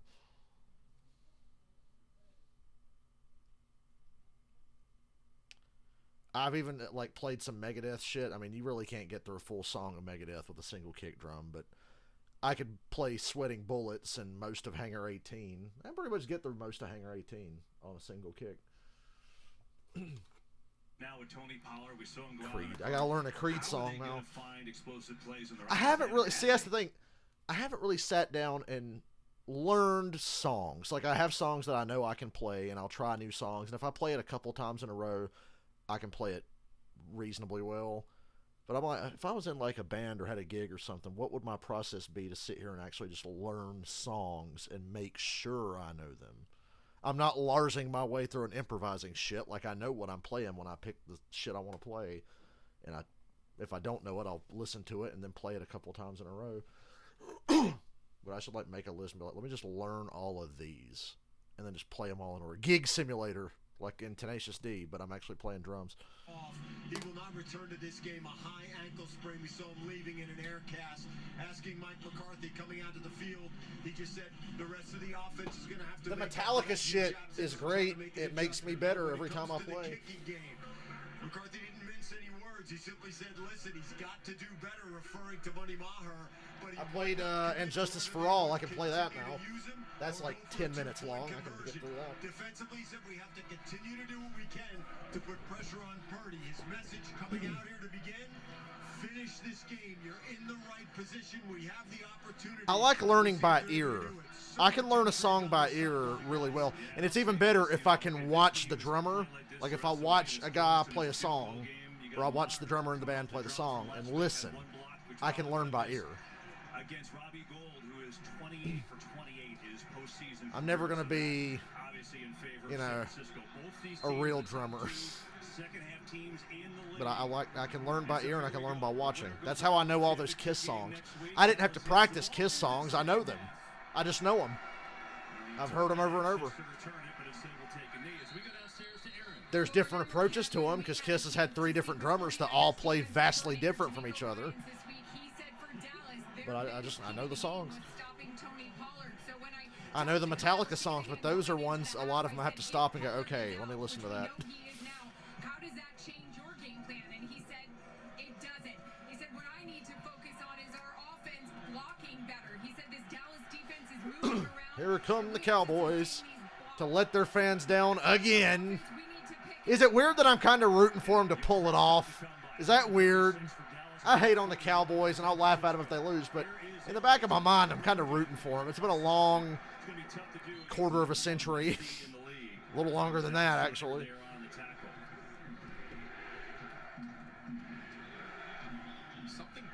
Brent Fitz on the Kiss Cruise, the Bruce Kulick Band drummer, and he plays for Slash. He was learning Skid Row songs mid-cruise by ear because he was playing with Sebastian Bach's band. He said it was really stressing him out. He was listening to shit, and that's how he was learning it.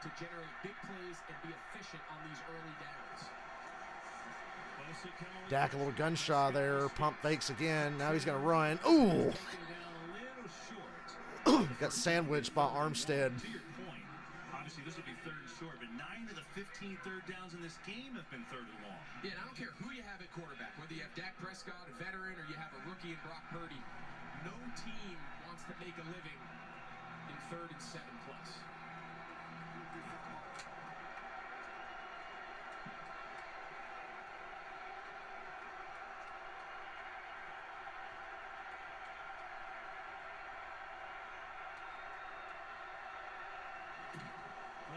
Screen, CeeDee Lamb.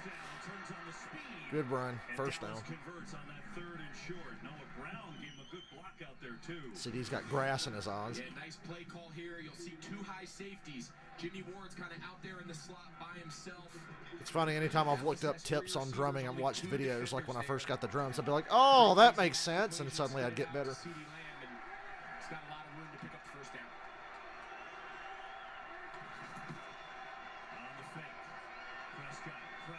Ugh. Damn. Catch that ball and you're slowly turning around, and then Fred Warner cracks your ass on the shoulder. I know I could play an entire Kiss show tomorrow if I had to. Oh my God, I'm at this Kiss show and Eric Singer's vomiting and shitting uncontrollably. They need a drummer. I'll do it. I could do it. I could play a Kiss show tomorrow. I know I could. I've actually played their current show a lot since I got these drums. Oh, a little flip to Zeke. Looks like he's running in sand. 3rd down. Yeah, really nice job there by Korn stance, yeah. Remember Korn on South Park when they were like the Scooby-Doo gang? Speed option, and Jimmy Ward strings it out. Dallas is going to go fast. They don't want San Francisco to be able to suck their 3rd down personnel into the game.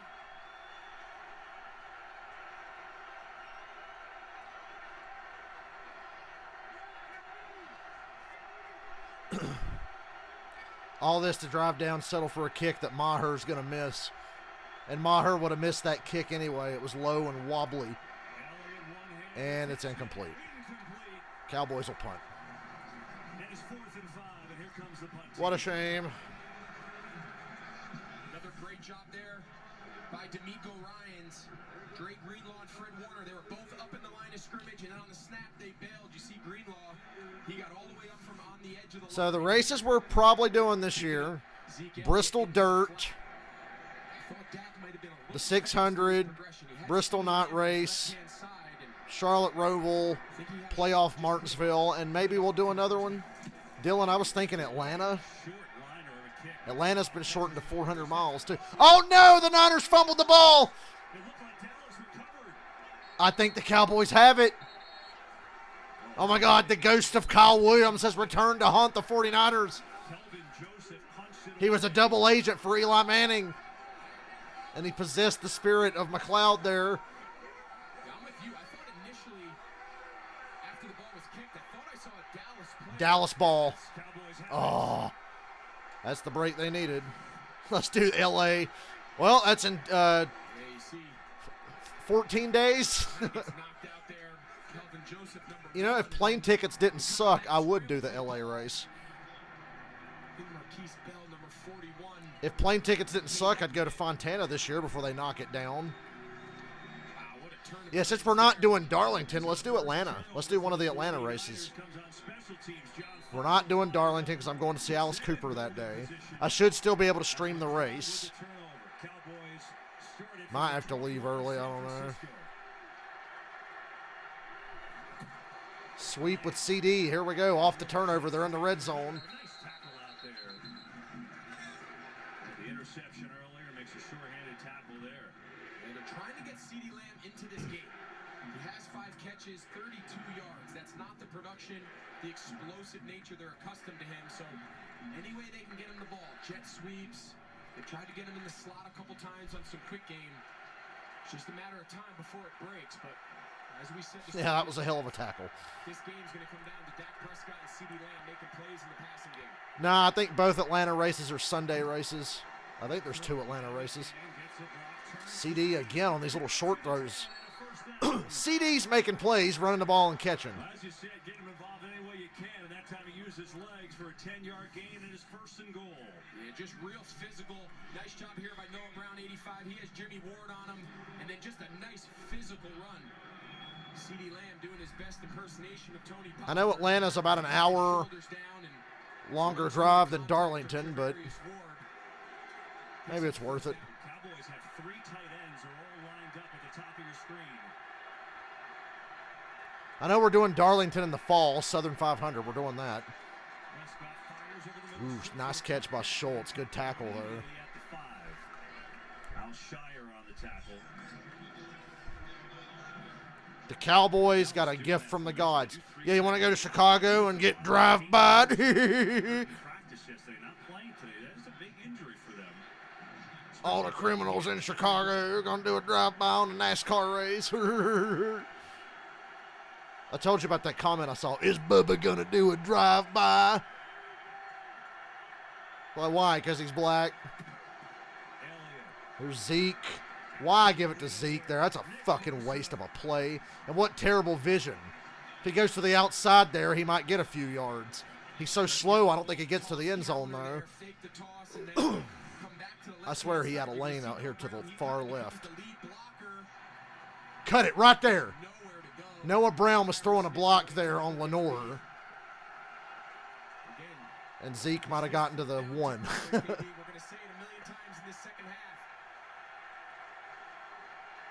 Third and goal. Come on, Dallas. Golden opportunity. You're going to turn it over, ain't you? And, God damn it, it was almost picked.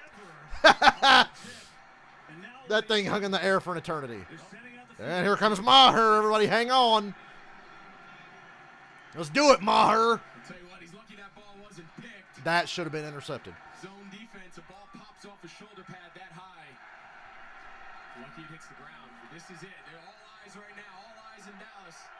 Shorter than an extra point. It's 25 yards. Come on, bro. You can make this. Even the placeholder looks nervous. The punter, Anger. He made it.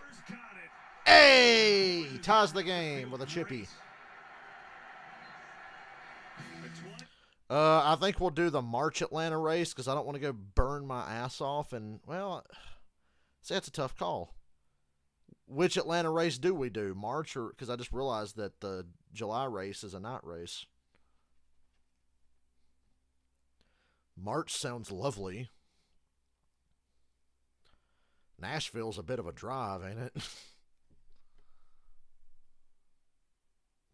I don't know. I have to think about it. We're finally going to the Bristol Dirt Race just to say we went to one before they get rid of it.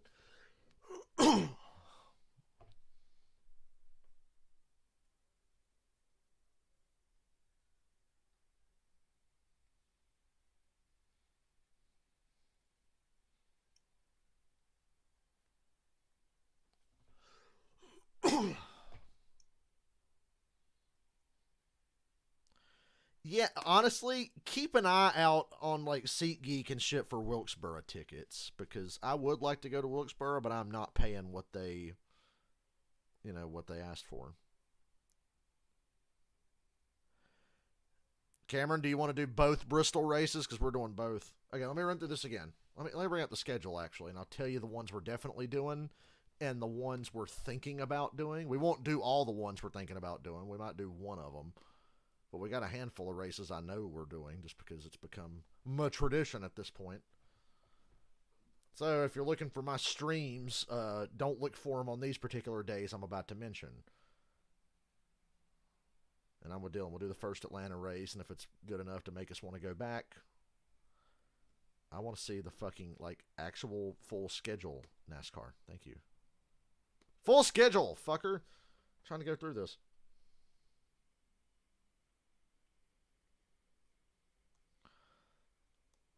Well, if this fucking shit website will allow me. Okay. Sunday, March 19th, Atlanta. I guess we're doing that.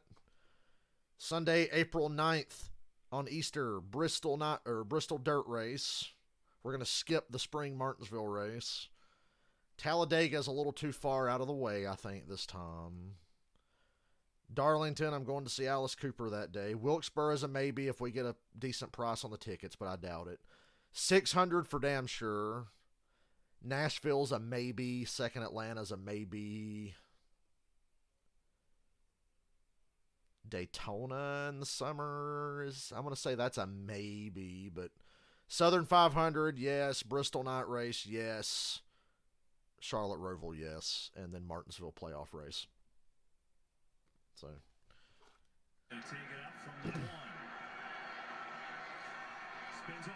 Oh boy, he's making up for that fumbled return. It's a battle between McLeod and Maher. And McLeod made up for that, didn't he? With a 53-yard return. You mentioned it. You want to talk about... I think by the end of NASCAR season, we'll hit 1,000. You go from muffing the previous punt return. Look at Maher like, God damn it, I'm going to make a play. Great job there by the kicker stringing that out. Maher's just desperately trying to fucking make something happen. That's really impressive there by Ray McLeod. And Jerry Ross loves it. A little bit of a setback there, and he responds and sets his team up. Jerry Rice felt good about it. Yeah, Darlington in the fall, the Southern 500 is always a blast. That's a great time of year. Xfinity race at Darlington's always a banger, too. McCaffrey on a toss. They start in Cowboy territory. Dallas caught such a break with that muffed punt.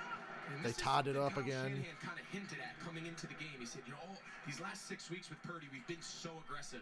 We have not been afraid to let it rip with the passing game. And he kind of hinted that today might be a little bit more traditional style, a little more ground and pound, try to run the ball at this Dallas defensive line. But so far, to this point, to really not much result. At some point, what's gotten them here has been the passing game, been trusting Brock Purdy. And I think here in the second half, they got to let it rip a little bit. Let it rip.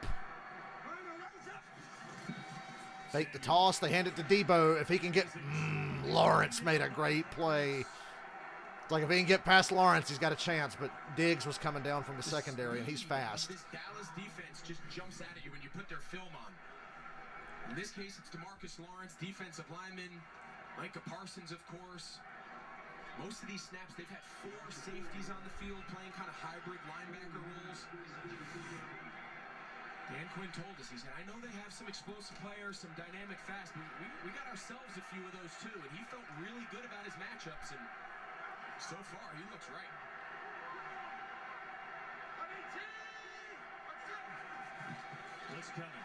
Oh, man. He took a shot on that one. Harmlessly falls incomplete, though, 4th down. Big kick return, Dallas gets off the field right away. Impressive. Yeah, these defenses are slugging it out and making plays. Bad spots, and they've really responded. Whether it was holding the opponent to a field goal, or in this case, the Eagles are going to have their hands full with whoever they play next week. Forcing San Francisco to punt. But right now, Dan Quinn has a real good feel for what's given Brock Purdy in this passing game trouble, and that time he sent the house. Here's Wisnowski to punt it away. What was that noise? Oh! Good bounce for the 49ers. Put the Cowboys at the 10. Good punt by Wisnowski. Dallas has a long way to go, and so do we. All tied up at 9 in this divisional matchup. These two rivals going at it.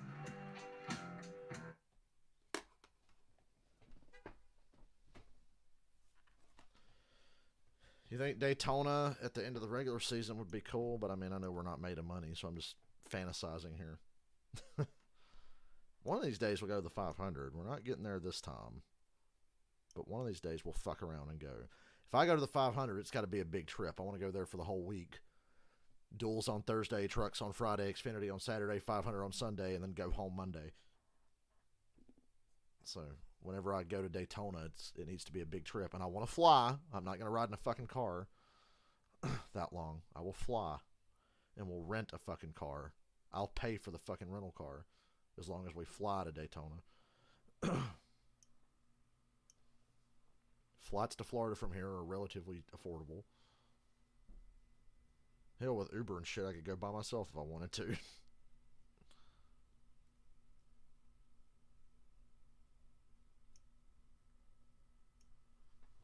Oh, week after next, we're watching that Clash at the Coliseum. Oh my God.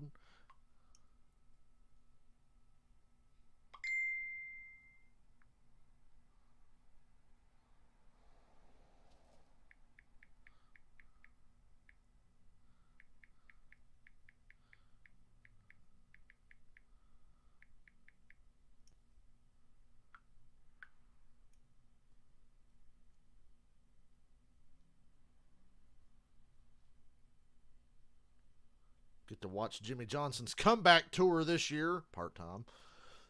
Driving the number 84 for the Legacy Motor Club. Ain't that what they renamed the fucking team? The 43, the 42, and the 84? Jimmy Johnson's back. Jimmy the Juggernaut Johnson, but he has to actually qualify for the Daytona 500. They don't have a charter. They're not locked in. Travis Pastrana's got to qualify for the Daytona 500 as well. By Intuit TurboTax. Tie game here in Santa Clara. Something to keep an eye out for. CeeDee Lamb. This is what happened in the last series. Makes that catch. It appears as though landing to the ground. You see him grab for that pinky finger, and then he takes the glove off. He indicates to the training staff, had that glove taped up those two fingers. He's back out there right now, but obviously is their most explosive playmaker right now, guys. Have to see how willing and able he is to catch with that right hand. Yeah, especially because you told us earlier, Tony Pollard's out for the game with a high ankle. All right, Dallas, it's a tie game. Dak, don't turn it over. CeeDee Lamb, top of your screen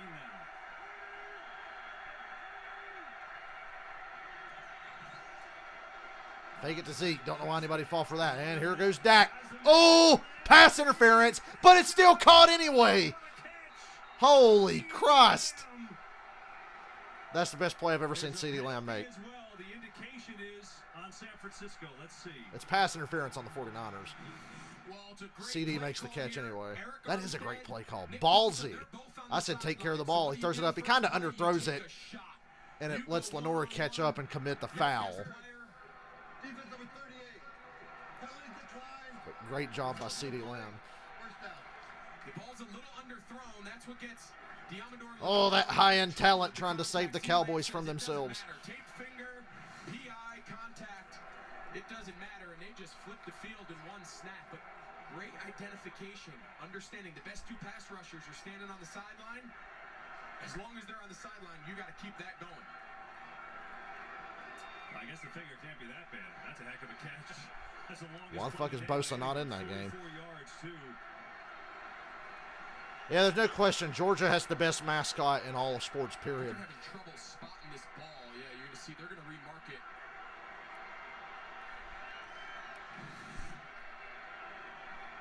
I mean, falling down off his face and then surviving. He's just short of the 45-yard line in 49er territory. to not only look up, you got the lights, the ball's a little bit behind his head, and to catch that with his hands all the way through the contact to the ground, that's as big time as it gets.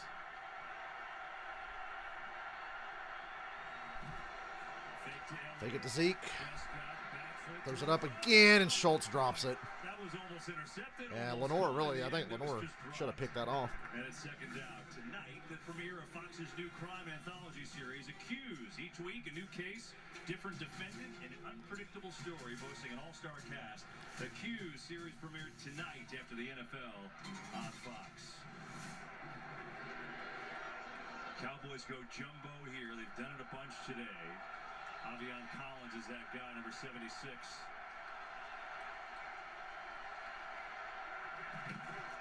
Elliott's following that lead block. Okay, Zeke got 5, so it wasn't a total waste. Now it's going to flip-flop Pollard and Elliott. This is Zeke's game now the rest of the way. It is, and there's been a lot of conversation. You mentioned it earlier in the broadcast about the usage of both Tony Pollard and Zeke. Zeke's kind of found his niche in certain short yardage goal line situations, but no more. This is his game. Zeke's going to have to play this one out like he did a few years ago when he was one of the best backs in the league. The wide receiver here at the bottom of your screen on this one.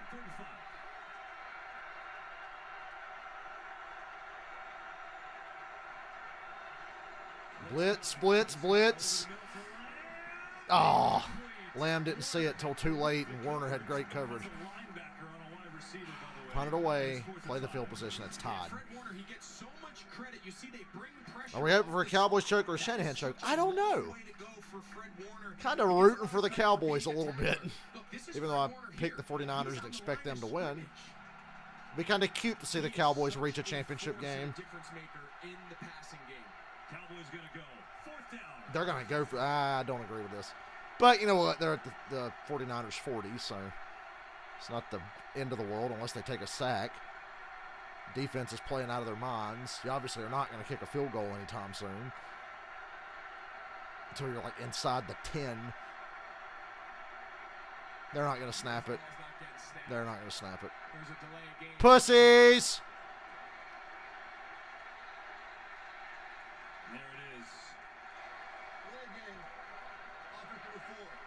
Pansies. Well, if you just tuned in, this is the injury to Tony Pollard in the first half, and you see that high ankle, and Greg, you called it. It looked exactly like what happened to Patrick Mahomes yesterday, which was amazing that he stayed and played that game, by the way. Yeah, it's every offensive player, every ball carrier's nightmare. When the defender wraps his arms and then kind of just sinks his weight into the back of your heels, you just hope that your foot's able to get out from underneath the turf. We saw it yesterday with Mahomes and today with Pollard. When it doesn't, those are tough injuries. Here's McLeod. Fair catch this time, and he fields it cleanly inside the 10. Well, after the big play to CeeDee Lamb, D'Amico Ryans' defense clamped down thanks to Fred Warner. What a game.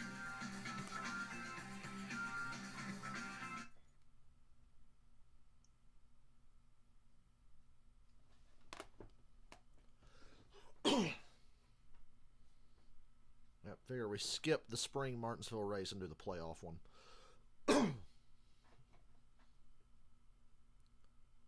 Even before the new car hurt short tracks, Martinsville, for whatever reason, it's like one Martinsville race is a stinker and the other one's like, oh my God, the greatest race ever. It happened that way every year for the last like 9 or 10 years. One of them's always a stinker and the other one's like, oh my God, this is the greatest race of all time.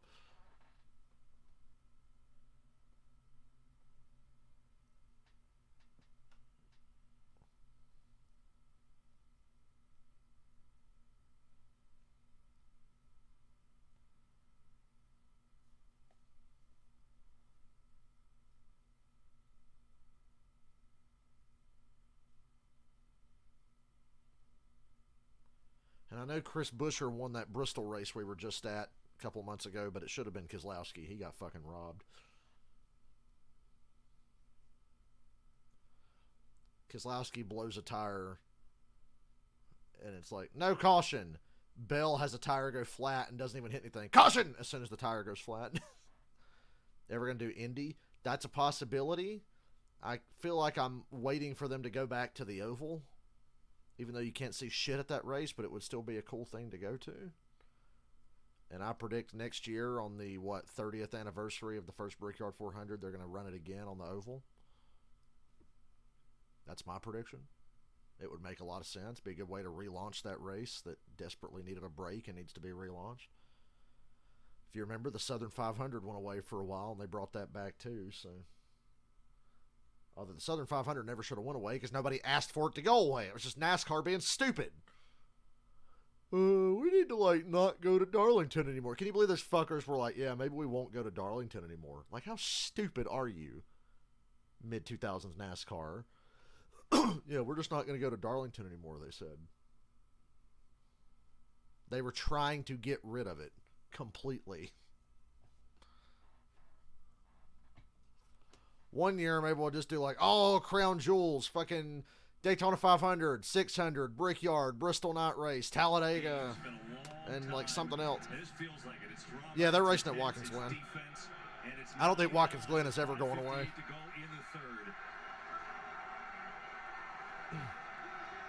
The worst track with the new car has to be... Oh, yep. Marcus Lawrence in the neutral zone. The worst track with the new car has to be either the Charlotte, Roval, or Martinsville. I think DeMarcus Charlotte, Roval, or Martinsville by far were the worst races this year. And we were at both of them. But the other races we went to were phenomenal. The 600 is one of the best races ever. The two Darlington races were great. Bristol Night Race, great. But we saw two really fucking bad stinkers this year. Trent Williams responded to the movement. Often you would rather just see them snap the ball, take the free play, try to throw it down the field. Like I said, Daytona's a week-long commitment, though, if we do that one. It's like a whole week thing. First down, McCaffrey. Ow, damn. Kev, I had a chance to speak with Kyle Juszczyk this Once again, they're week. playing to the echo of the whistle. In the league has taught me all about patience. Right now, he said, I'm trying to teach that to my rookie quarterback who doesn't even have 10 games in the league, even in a season, really. He said, last week during the Seattle game, I kept repeating to him, it just takes one play. It just takes one play. You saw that shot of them sitting together. It was something he was probably telling him. Yeah, you're right. That's this type of game, too. Well, it is going to take one play. Purdy. A lot of room now. Look at this pocket. Come on, Kittle! Ho! Oh, he held on to it. Amazing. I was like, don't drop that. Visions of Chakwaski Tart dancing in his head. He almost dropped it. He's not even really part of the route. This is just scramble drill. Snatched it away from Diggs. You see Diggs coming in to pick this off. Snatch. Actually, Diggs was coming in to lay a hit on Kittle and just keep him from catching it, but he just missed. Maybe that can be a little the life of the passing game. Man, it's good traveling with three people. You can split the cost of staying somewhere. Off his hand, off his face. Nothing but net. Parsons got a little bit of pressure. What a throw to get that ball to McCaffrey. My goodness, we got to watch this again, Greg. I mean, this was Garoppolo would have never tried to make this throw. He just sticks that big right hand out. It doesn't stick. Then it hits him in the face mask. And then he knows that hit's coming. That's some Tom Brady shit that Purdy got away with Kittle. Is there a better personality? I mean, he is just a fun guy to watch. He can impact the game with or without the ball. And should I mention now that he busted a button on your coat because he hugged you so hard? I think it's an important public service announcement. He's going to be getting an invoice from my tailor as I try to get my suit jacket fixed. Everything intense. First down, McCaffrey running the ball. Those first downs run. And Jennings and Diggs are going at it. Echoes of the whistle. Star Wars, echoes of the whistle. You heard coming out of the half, Kyle Shanahan mentioned to Aaron, we got to block better, right? There's got to be more rush lanes. These last two McCaffrey runs look a little bit more, what we're used to seeing from this 49ers offense. He's hitting it hard, downhill, and really well blocked up front.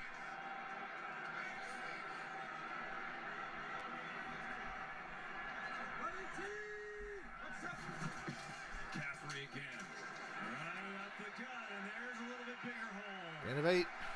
You're starting to get the run game going again. This was just before the series. Is that like a heating pad on the calf? Really? Yeah, so it's got a little heat. It could. Some of those devices have a little stem unit. Just Oh yeah, Jennings did lay his ass out last year. Clearly trying to keep that lower leg, back of his lower right leg, warm. But the last 3 times he's touched the ball this half, he looks as explosive, getting through the hole as ever. Takes a break. Elijah Mitchell in the game now at tailback.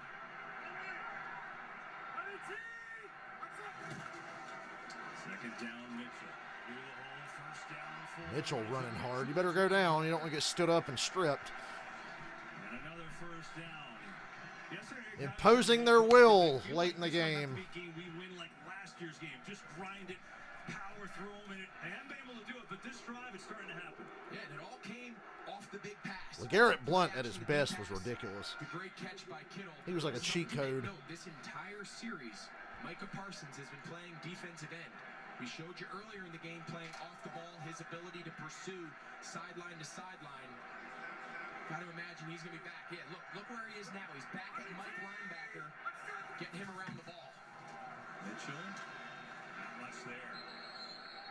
Dorrance Armstrong on the stick. Not the fourth quarter yet, but we're getting there. Presented by Verizon, headed back to Las Vegas. See the Manning brothers as the AFC and the NFC head coaches do skills challenges. First ever AFC NFC flag football game.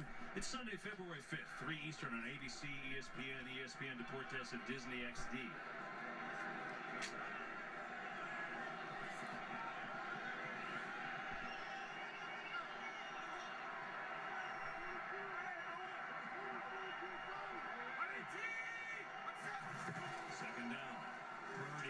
Oh, no! He threw it right to Diggs.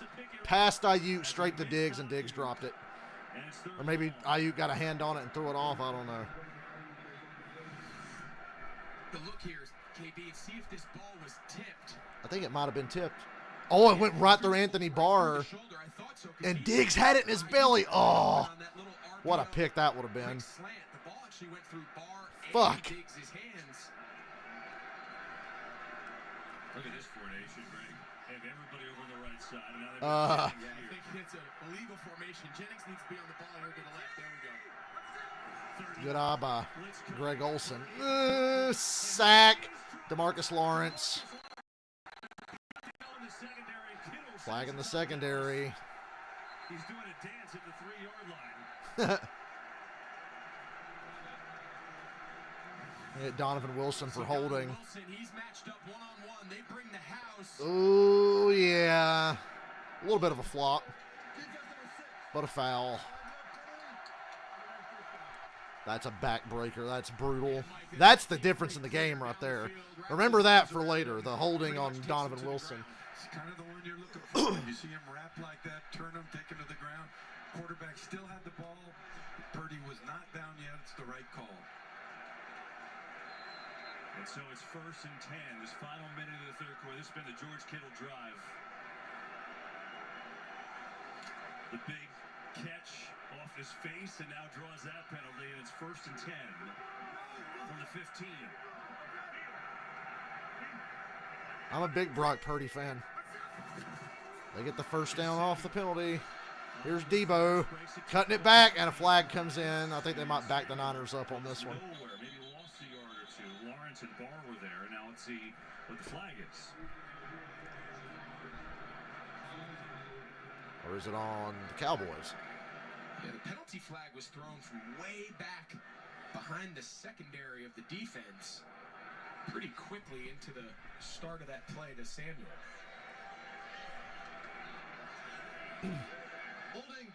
Holding on the defense. Fucking hey.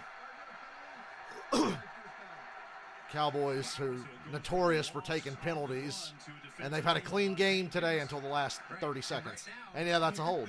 49er fans are saying, wait a minute, early in the game, you showed me an example of the defensive lineman of San Francisco pulling the right guard Zach Martin on that exact same play, and you don't see defensive holding called often on the defensive lineman, but they called it that time. You know, Cowboys in that wild card loss to the 49ers last year, 14 penalties.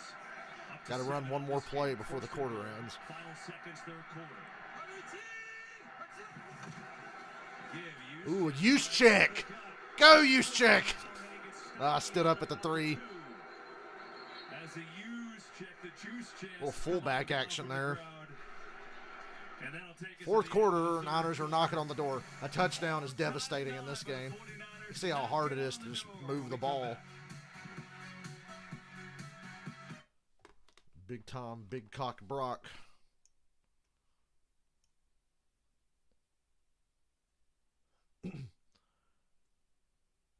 Hey, Cowboys, the stream's called Red Dead Redemption. You know what happens at the end of Red Dead Redemption? The cowboy dies. Spoilers.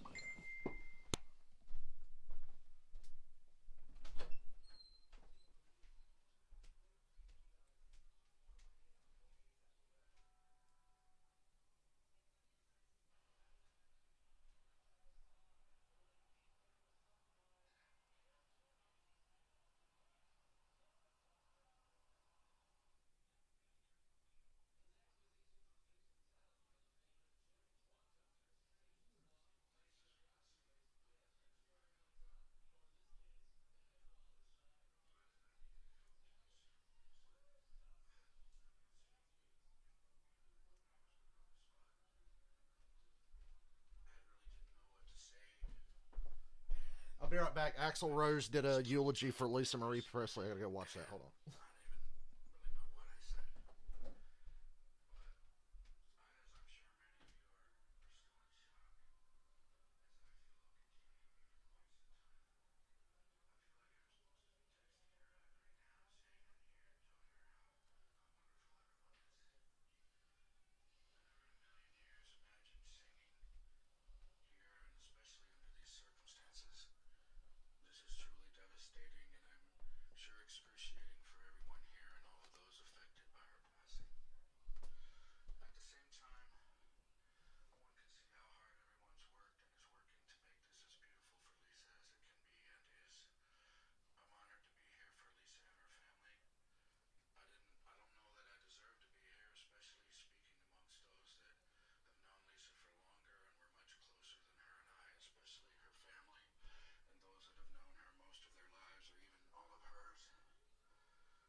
Hale. That's a power move having Charles Hale, who won rings with the Cowboys, 3 of them, 2 of them in San Francisco. Steve Young is here, Jerry Rice. I mean, they had so many people down on the field. Bert Hanks was down there. They had a ton of guys. It was awesome, and that's what this rivalry brings out, and that's why it's perfect that there's high drama here. As we start the fourth quarter, 9-9 game. It has been such a hard-fought defensive battle. See the quarterback numbers. This has been the best drive of the day, though, for San Francisco. 6 first downs. They previously had 8 the entire game. And it's a 2nd and goal from the 2.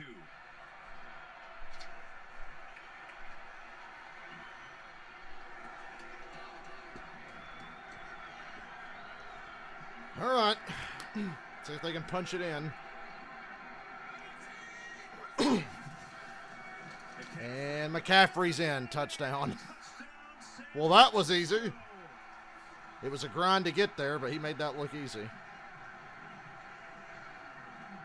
that's a statement drive by this 49ers offense. Take a look here at the right tackle, Mike McGlinchey. John Marston runs out the back of the barn, yeah. On this double team, what he does, watch, that's the hole. He gets the linebacker scraping Van Der Esch, and McCaffrey hits his head on the goalpost. We said it, that whole drive, the offensive line came to life, sparked by the Kittle one-handed catch. And here's how you make an extra point. Offense, Kyle Shanahan was looking for, and it came at the right time. 16-9. A lot of time left. Kittle drive. I mean, this was just sensational. Purdy across his body. 1, 2, off the face. 3 for 30 yards. It got him going. He got a big penalty as well. I mean, that's just absurd. And then, at the end, just for good measure, Greg, he decided to catch a spike from McCaffrey. Fair catch. And he fair caught it, which was smart. What did he do with it? Oh, he gives it to the GOAT. I mean, loving the necklace that Jerry's been wearing. He's worn that the last couple weeks. It's pretty incredible. Kittle is a piece of work. Oh, man. Does anybody have more fun playing than him? He's a WWE character playing football. It's awesome. Well, so the Niners, after 3 field goals from Robbie Gould, put together their best drive. Purdy, couple of throws. The run game got going. McCaffrey scores a touchdown. And now the ball goes to Dallas's court. And as great as their defense has played today, we open the show talking about a legacy game for Dak Prescott. Well, Dak, here you go. Plenty of time left, the entire fourth quarter. Jerry Ross is your favorite player. You know, I used to say Brett Favre was mine, but that's not the case anymore. Turpin, gonna take it out. Joe Burrow keeps on. He'll be high on my list. Oh, boy. Damn it, if he could have got past Robbie Gould, he had a touchdown. He kind of just ran into Robbie Gould. Dallas should go for 2. I agree. Kinda. I don't know. It's still hard to say. In a game this close, it's like if you don't get it, you feel dumb. If you let Maher kick it and he misses it again, you feel even dumber. I think at this point in the game, they might just put it on the offense. They worked out all those 2-point plays this week in practice. They're going to use them at this point. And a flag comes in at the end. I wonder if Warner got upstairs.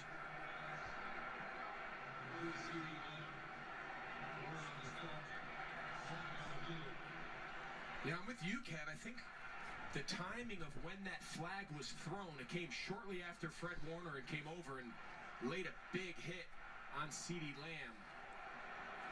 You can tell they're kind of talking it over, trying to determine whether or not the contact was to his head or neck area. We'll see what Bill says. There was no foul on the play. No foul. The receiver was a runner and not defensive. Check it out. Well, he was clearly not defenseless. He was clearly a runner, and he doesn't get head-neck protection.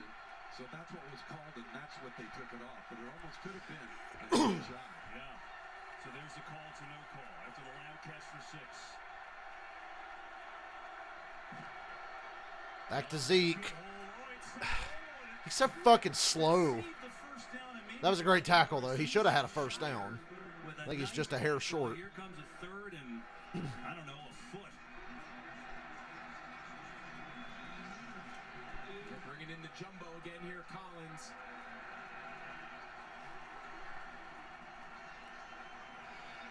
You mentioned that had a chance to be a big explosive play. Al Shire just got enough of Zeke's left leg. How aggressive do they want to be here? If you think this is 4-down territory, do you take a shot on third? Or do you just get happy and pick up the first down? Zeke got the first. How do you think Zeke feels? He didn't expect to get this workout today. Yeah, nice job here by Zeke. Kind of a goal line mentality. I said they couldn't win this game without Pollard. I'll stand by that. And if they get past this somehow, they can't beat Philly without him either. But if they get past this, they will have proven me wrong on this anyway. Good play design to pick up that first down. Malik Davis in the game for the first time, a running back. Fake to him. Good protection. CD's wide open. Hangs on. Clutch drive coming here if they cannot turn it over. You just never know with the Cowboys. They are a fucking roller coaster. He gives him a little chatter, come back. Yamador Lenore, after that first little chatter, thinks he's taking him deep. And he just kind of runs a comeback and pretty routine pitch and catch there in rhythm with Dak Prescott. 9 catches, 111 yards for CD.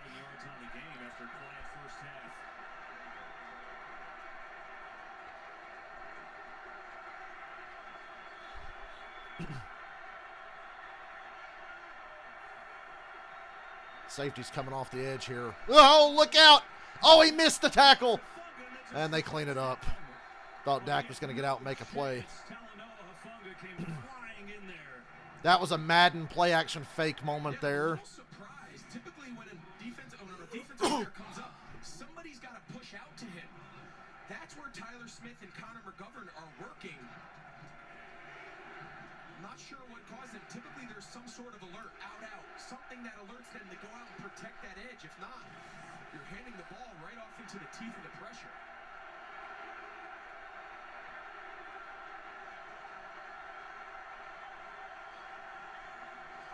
There's a blitz. Well, they're into field goal range, but is that really good? It's third down. What is field goal range for the Dallas Cowboys? Ryan's kind of feeling, sensing that his defense is on their heels. What does he do? Typically in this fringe field goal range, you bring pressure. Got him on the first down. That time it forced a quick throw. And I think it's 4 down territory. 3rd and 7+ is set up here that both teams have kind of majored in all day.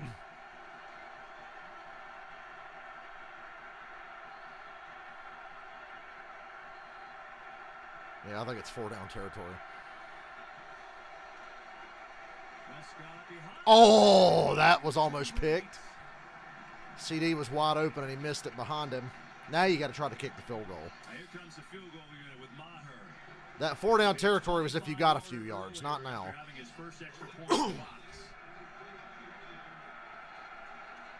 This will be Oh, for Brett the 43 Fret. yards out. It's one of Skip's stupid nicknames he likes to give people. You know, Skip's good at that. He's like George W. Bush. He likes to give nicknames.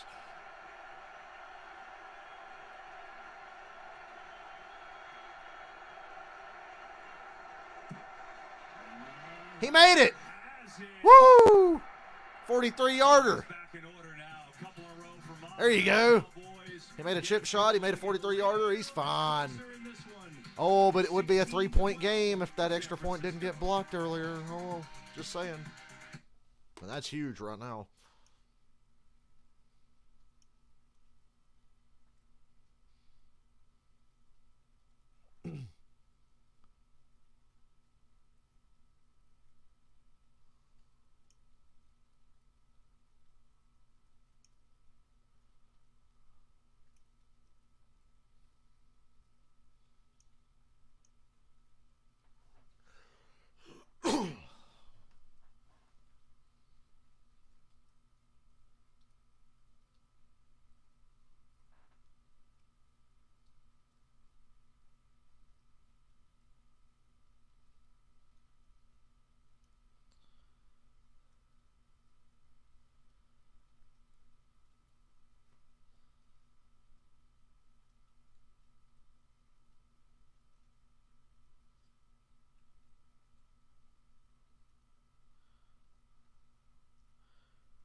If I'm buying Jack Ruby's hat, how do I know it's Jack Ruby's hat?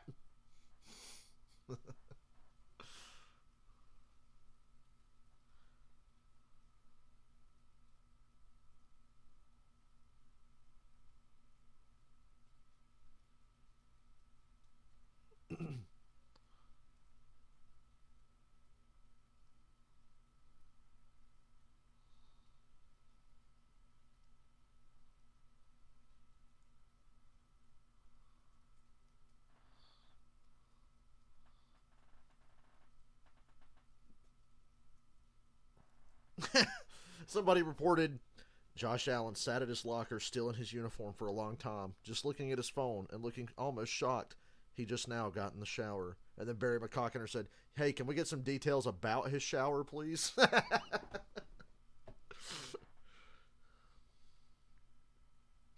This guy said, "Yeah, does he start with the butt or does he save that for last? Loofah or hand wash? This is what we need to know. Picks or it didn't happen."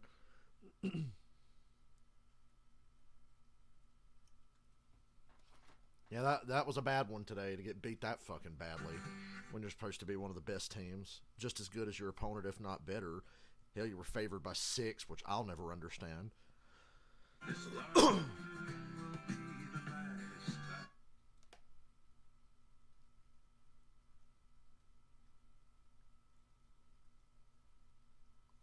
Time in their playoff history, and Not a shock. It's a close game. 49ers up by 4. 11:03 to go in the game. Cowboys settle for a Maher field goal. But that's good news for them that Maher's hit 2 field goals now. Seems to be settling in. And now the 49ers will take over on their own 25. As we remind you that Rihanna returns at the Apple Music Super Bowl 57 halftime show, February 12th. Good for her. Coming up on Fox. Can't wait to mute it. So here is Purdy.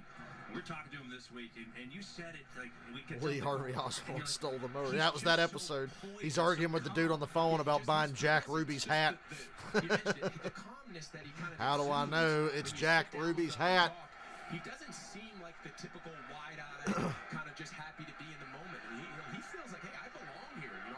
I'm not just happy to occupy this job for these couple weeks. Like in his mind, he is the future of this organization. Purdy back to throw. Kittle over the middle. It rhymes, and it works. Kittle up to the 42, and he's got 17. Well, we mentioned between the numbers, that's where this passing game excels. Just a skinny post that gets Cowboys defense is really starting to slow down. The way the Niners ran the ball up their ass a little while ago changed this game. That's a tough matchup there by Jaron Curse. Gonna take a turnover. I feel like when you're defending guys like Kittle and Kelsey, you want to get up on them and hit them. You want to get your hands on them and bang them at the line. Giving him a free run at you, that is a tough matchup for any safety. Hand it off here to Mitchell. Nice And Mitchell runs for 7. Mitchell up to midfield. Where's Joe Buck to say, Mitchell, About the poise of Purdy, which Mitchell, we noticed, but then there's Kyle Shanahan, Mitchell. quarterbacks. He said he's definitely the most poised rookie I've ever had. Quarterback, any position, most poised rookie. And you could just tell. I mean, I guess the moment can't be too big for you when you're thrust into a situation and you're playing so well, and now you're on a divisional stage against Dallas, and you know what? He's played well today. And I love when Shanahan told us this story about, he kind of went off script a little bit last week and ended up making a great play. And he said he walked to the sideline. I was ready to jump him. And he just kind of looked at me and smirked, and I couldn't help but laugh. Mitchell did not get there. It'll be a Third down. Yeah, he said, even when he makes a mistake, he comes over and, he'll explain to me. And he said, we have good conversation. I'm like, all right, I see why you did that. Absolutely. He's not just out there making things up. And, there's something to be said for parents everywhere, right? You have a kid who can go play in college. There's something to be said about sending him to a place where he could excel for 4 years, not looking over his shoulder every 5 minutes in this world, thinking he's getting benched.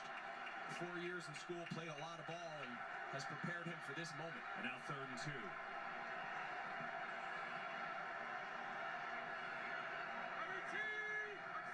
2. Empty backfield on the 3rd and 2. Oh, you got Ayuk over the middle. That's disappointing for the Cowboys. Yeah, they'll take this matchup all day, but if you're Anthony Barr, 42, you need to stay inside leverage. There's no reason to allow Ayuk to cross your face and be in that throwing lane. We've said it time and time again. San Francisco excels. Brock Purdy excels. Throwing the ball in the middle third of the field. They can throw the ball between the numbers and the sideline. Nice job there by Ayuk being friendly for the quarterback. Purdy's on time. Puts a dart right on his chest. Mitchell into the game as McCaffrey goes out. Give it to him. Elijah Mitchell. Dallas, you got to make a play. God damn. Was that Trent Williams that put that dude on his ass? It had to be. It was on the left side of the line. Defensive lineman just rolling around like a turtle there before Mitchell even hit the line of scrimmage. D'Amico Ryans on the previous drive, he did it with the pressure off the edge that led to the first down tackle for loss on Dak. Well, he needs to pull something out of his bag here. These last 2 drives, his defense has been on their heels. San Francisco's been able to pretty much run or pass at will. They need to generate a loss, a sack, something to change the momentum here.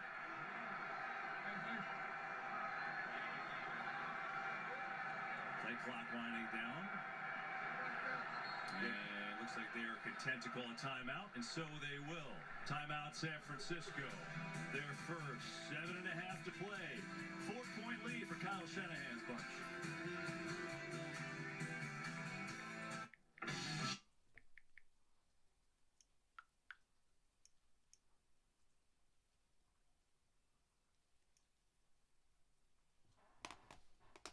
Yeah, the defense just tired. And it's getting late.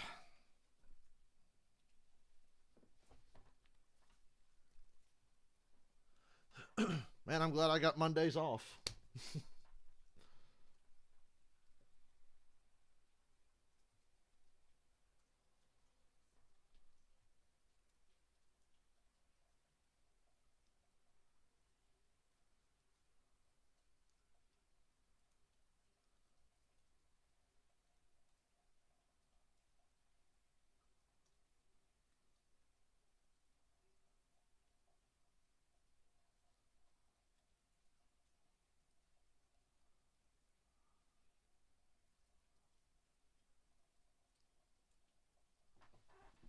It has been steadily raining for hours. Still got my window open. I don't care that it's cold. I'm wearing fucking jogging pants and a robe, so you know how hot this room stays. So I can have the window open like that, and it's fine. Feet are kind of cold, though.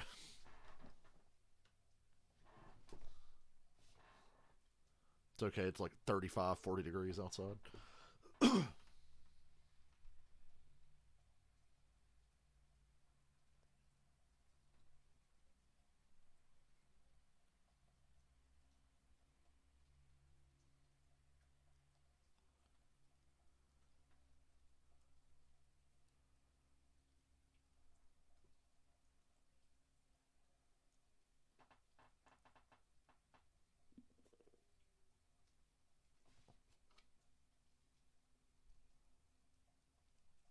Welcome back to the divisional playoffs presented by Intuit TurboTax here in Santa Clara. 49ers up by 4, 7.5 minutes to play in the game. Earlier today, on behalf of the NFL and the 49ers, Commissioner Roger Goodell, along with Jerry Rice, surprising the family of 49ers fan Nick Bonotto tickets to the Super Bowl. Sadly, Nick passing away on January 11th. He had a 2-year battle with ALS. Fitting way, paid tribute to Dwight Clark, of course, passed away from ALS as well. And forever remembered for the catch in the 81 NFC. Wow, they're dead even on yards. And rushing yards are right next to each. Wow, this game is evenly matched. I just think the turnovers, Pollard going down, and the missed extra point is the difference. That's going to cost the Cowboys. And this defense is starting to wear down because the 49ers are staying a lot more balanced than the Cowboys. And it's eating a lot of time, too, with this lead. And another third down. Picks up a couple for Jaron Curse level and a huge third down here. Yeah, you just get this sense if Dallas doesn't force a field goal try and they're able to sustain the rest of this possession with the way things have gone so far. The game is very much hanging on the balance now. Touchdown, Niners win. Field goal, Cowboys have a chance. But that would still require making an extra point to tie the game. On this possession by San Francisco. McCaffrey lined up as a wide receiver, bottom of your screen. You gotta clean your car off now. No. Purdy over the middle, caught by McCaffrey. What a great adjustment by McCaffrey. They're converting these third downs. They're running the ball. This game's just, it's getting out of control. It's getting away from you, Dallas. Donovan Wilson got blown off the ball there by Kittle. Behind George Kittle, Donovan Wilson kind of falls down. He's able to just kind of replace where George Kittle exited on his inside release, and great accurate throw by Purdy. And McCaffrey's only got 35 rushing yards, but he's making an impact on this game. Goes out. You have to think that calf might be barking a little bit. It's been coming in on third downs on this drive. They give it to Mitchell here. Elijah Mitchell runs into a Dallas has got to start swapping at that ball, trying to get it out. And now if you're Dan Quinn, you know, they've been running it at you. You know there's an element to the clock now that's starting to come into play. But you can't fall in love with stopping the run. Kyle Shanahan, right when you do that, he's going to have one of those play-action shots. Don't you dare think for a second Kyle Shanahan's playing for free. He knows how important it is to make this an 11-point game. So Dan Quinn's got to have his secondary. A touchdown ends the game at this point. No way the Cowboys come back from that. If you score a touchdown, you're going to Philly. I'm a Cowboys fan. I feel pretty hopeless right now, just hoping for something to happen. Oh, my God. Another first down. They had about 30 chances to get him down. Roll with Mitchell and keep McCaffrey on the sideline. Mitchell's getting hot right now. McCaffrey's banged up, and you're going to need him for next week. Because at this point, it's looking like you're going to play next week. Yeah, this is agonizing if you're a Cowboys fan, which I am not. He's such a dynamic blocker and such a game changer. They use him in so many different ways. And Elijah Mitchell, you mentioned McCaffrey pretty much just playing on third down. And Shanahan has a lot of confidence running Mitchell, especially up in the middle. So they'll do it again. This time, Well, the Cowboys were ready for that one. came in and submarined him. Cowboys are going to wait at least another play or two before they call a timeout. It's 4:23 and counting to go. Good NBA player. Fantastic. Different sport. Wonder how he'd do at tailback. Probably good. He's not in this game. I think so. 2nd and 10. Elijah Mitchell will go out. Time now becoming a factor.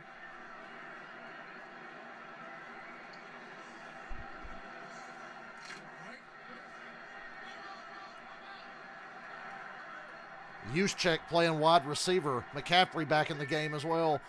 They go empty. I don't like this play call. I don't like that play call. Samuel, the intended receiver, but I don't think he had the look he wanted. No, I don't think Debo knew that. I think that was a really weird play call there. It looked like initially all Put of Brock the Purdy in a bad receivers to the spot, right too. started to go out and block. Watch how far he goes down the field, and I think he's like, oh, wait, I'm getting the ball. Rare miss by Shanahan. What is this, the fourth quarter of the Super Bowl? Just kind of dirt it. But him and Debo Samuel, I don't think we're exactly on the same page there. Who was a blocker and who was getting the screen? So now a 3rd and 10. Dallas, this is your last chance.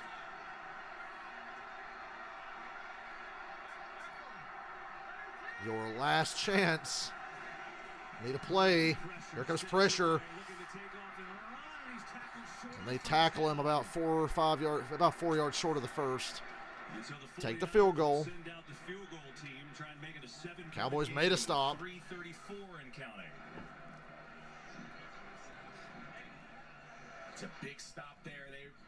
These last 2 possessions, we've said it. Cowboys are going to have this incredible drive, score a touchdown, and then miss the extra point. The fact that they're able to force a field goal attempt, keep this, assuming he makes it, a 7-point game, gives them a shot. 28-yarder for Robbie Gold. It's good. Perfect again. 19-12 with 3:04 left. 3:04 to go. All right, Dallas, it's got to happen now. Speak now, forever hold your penis. We'll have about 7 or 8 months to hold your penises if you don't make this happen in the next 3 minutes and live to fight for overtime. Would McCarthy's dumbass just go for 2 and then lose the game that way?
Dak interception incoming. Well, that'd be one way to finish this off. Let me check Skips. I ain't been looking at Skips. How dare me? I've been watching this Cowboys game. Not even thinking to look at his shit. Because it's funny. Remember when he got mad at Shannon? You and your 10 followers. He got so mad at Shannon, he tried to clown him about Twitter followers. Like, who gives a fuck? You and your 10 followers.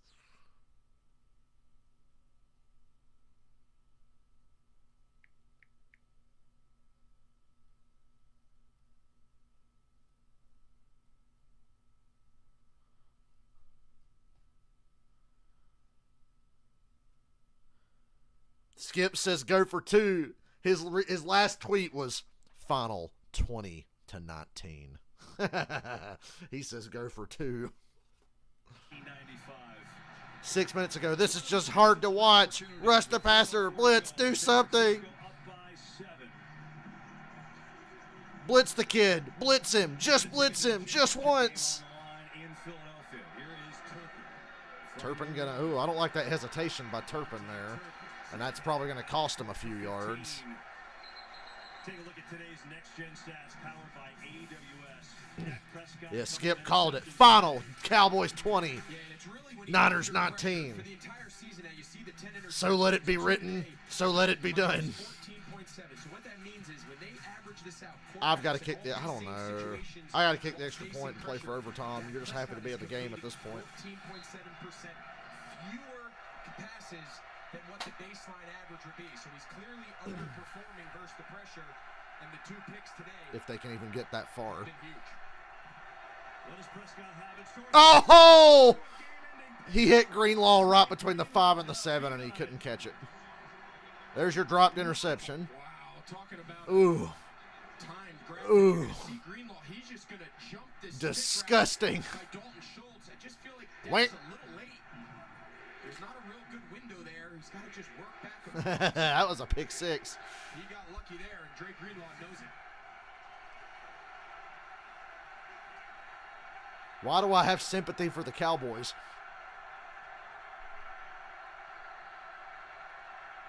Oh, if only this game had been in Dallas, it'd be actually funny. Oh, Dak. Oh, he's got it. He's got it. Oh, through the hands of Gallup. He lost it. He had Ward beat. 3rd and 10. Yeah, Dak, he has Gallup. He just throws this ball. The landmark for this ball needs to be inside the hash mark, the near hash mark. See, he's running, and this ball just takes him way out back towards the numbers. He's behind Charvarius Ward. He just gives him a chance to run under it. He's got. Look, you see Kittle's got a Joker tattoo on his forearm. I just noticed that. I don't know how I got these scars. 3rd and 10. Gotta have it. Dak, look out. Sacked. Well, now you're down to 3 time. You got 3 timeouts until... Yeah, they gotta go for this, I suppose. You're in a box here. If you don't get this, it's over. McCarthy's saying punt. See, this is a shitty situation to be in. You've got to punt it and get it done before the 2-minute. That's brutal. Hurry! What's the hold up? The ref wouldn't let him snap it. It probably would have been snapped by now. 9, 8, 7, 6. Fair catch. All right, they got 3 timeouts in the 2 minutes, so it's a tough situation to have to punt there, but you pretty much have to. And this worn-out ass defense has to come back out here. It's not terrible protection. He's got nowhere to go with the ball, and watch this hustle by He's lucky he didn't get stripped there by Ebucom. I love saying that last name. Future head coach in this league somewhere. They got the punt off before the 2-minute warning. That's about the best they can hope for. If you don't get that, they're just going to kick a field goal and go up by fucking 10 on you. And then it is over. At least now you have a chance to make a stop, maybe have a little time to pull something out of your ass. The 2-minute warning, they needed to run their punt team out. Once that ball was marked, kick it, and try to take their timeouts on the plus side of the 2-minute warning. In the event they can get the ball back and save as much time as they can. So that was not good clock management there. Yeah, it was very poorly managed. But I understand the hesitation. Like, what do you do? And Kittle's got a fucking first down. Yeah, smart. You throw because the clock stops. 2-minute warning. No matter what. That's really smart. And so the 49ers with the ball up by 7 trying to close It's a hard one to watch. and head to the championship game. 2-minute warning from Santa Clara. Gonna have to take it away now. Remember, we had some bullshit in the game last year where the Cowboys shouldn't have got the ball back, but they got it back with a minute left and had a chance to score before Genius there decided to run with no timeouts and 15 seconds on the clock and try to spot the ball himself.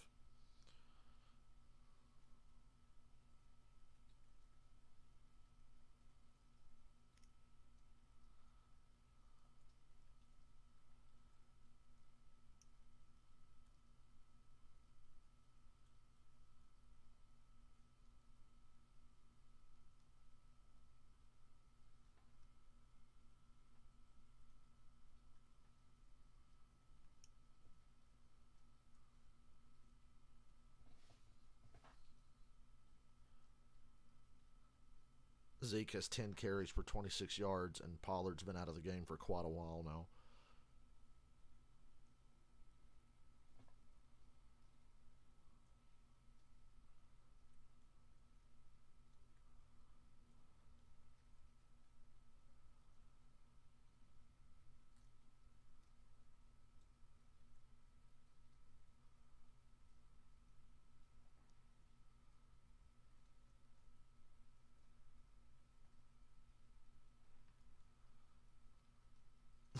On Skip's tweet where he said 20-19, somebody sent him the gif of Charlie Murphy going, wrong, wrong.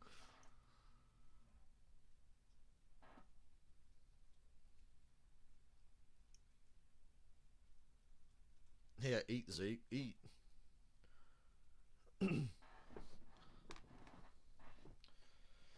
Zeke's on a low-carb diet on the football field. He's certainly not on low-carb off the field. You deserve the savings that last.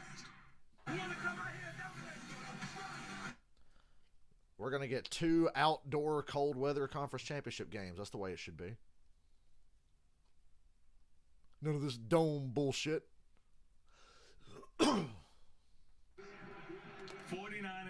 49ers Eagles will be a hell of a game. But we're not done yet. You never know what can happen. Hello, Miracle at the Meadowlands, whatever. He just did that to our Sky Kid. It's amazing. Oh, what a character. At least he's more like, you can tell that's just how he is. He's not like Noah Gregson, who puts on a fucking act for the camera to try to seem cool and edgy and funny. Kittle's actually just that way.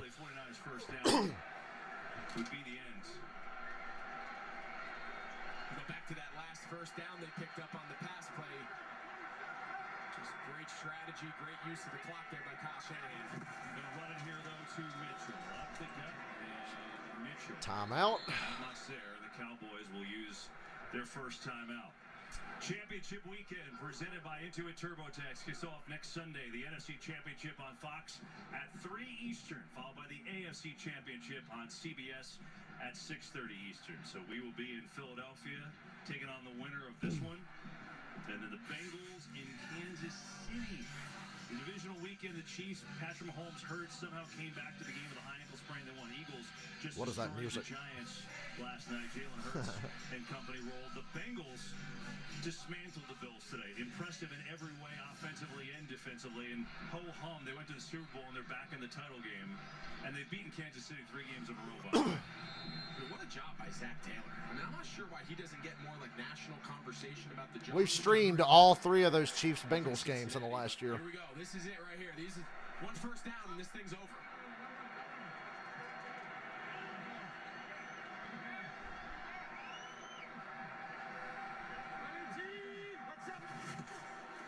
That's a toss.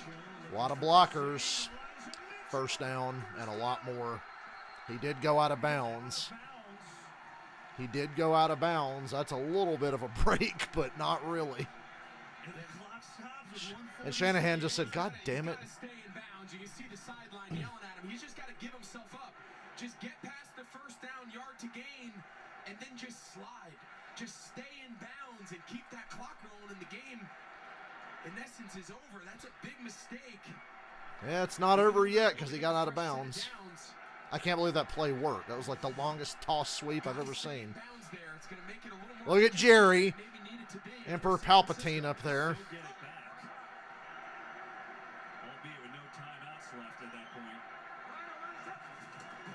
Mitchell again right up the gut. Strip him. You got to strip him. Timeout. 1:31 to go. The Cowboys will call their second timeout.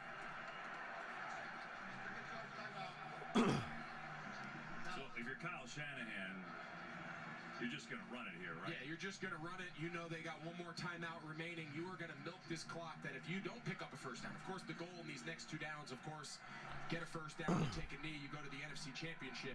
In the event you do get stopped, you take all the time, take your remaining best timeout, set up your punt team, try to pin him, and make Dak Prescott go the length of the field with no timeouts with the season on the line. Dallas, if they stop here right away and then the next play is run and they don't get a first down, around 40 seconds they can get the ball back. Now, Can't blame Maher for this loss, I'll tell you that. No timeouts left, but they still have a shot.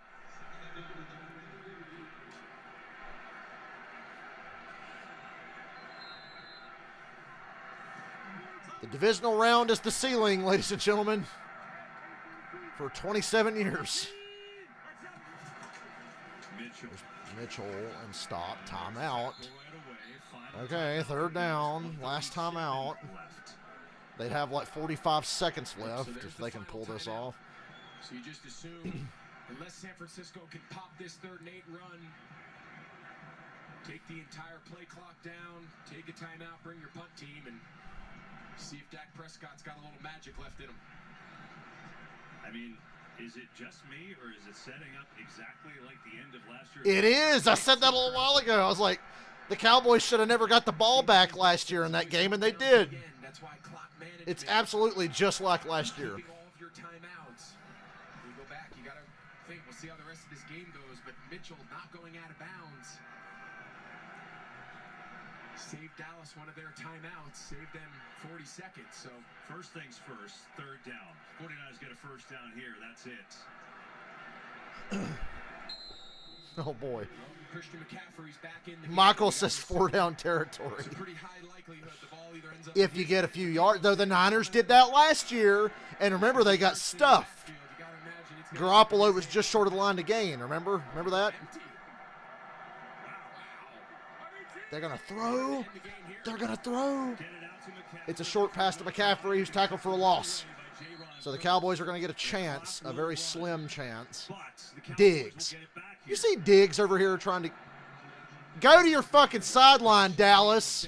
Are you stupid? You make a stop, and you're over there trying to get a 15-yard penalty and end the game. You got to be the dumbest motherfuckers alive. Go to the goddamn sideline. You made the stop. Get off the fucking field. You dumb fuck. Okay, it's 4th and 9. I wouldn't go for this. I would not go for this.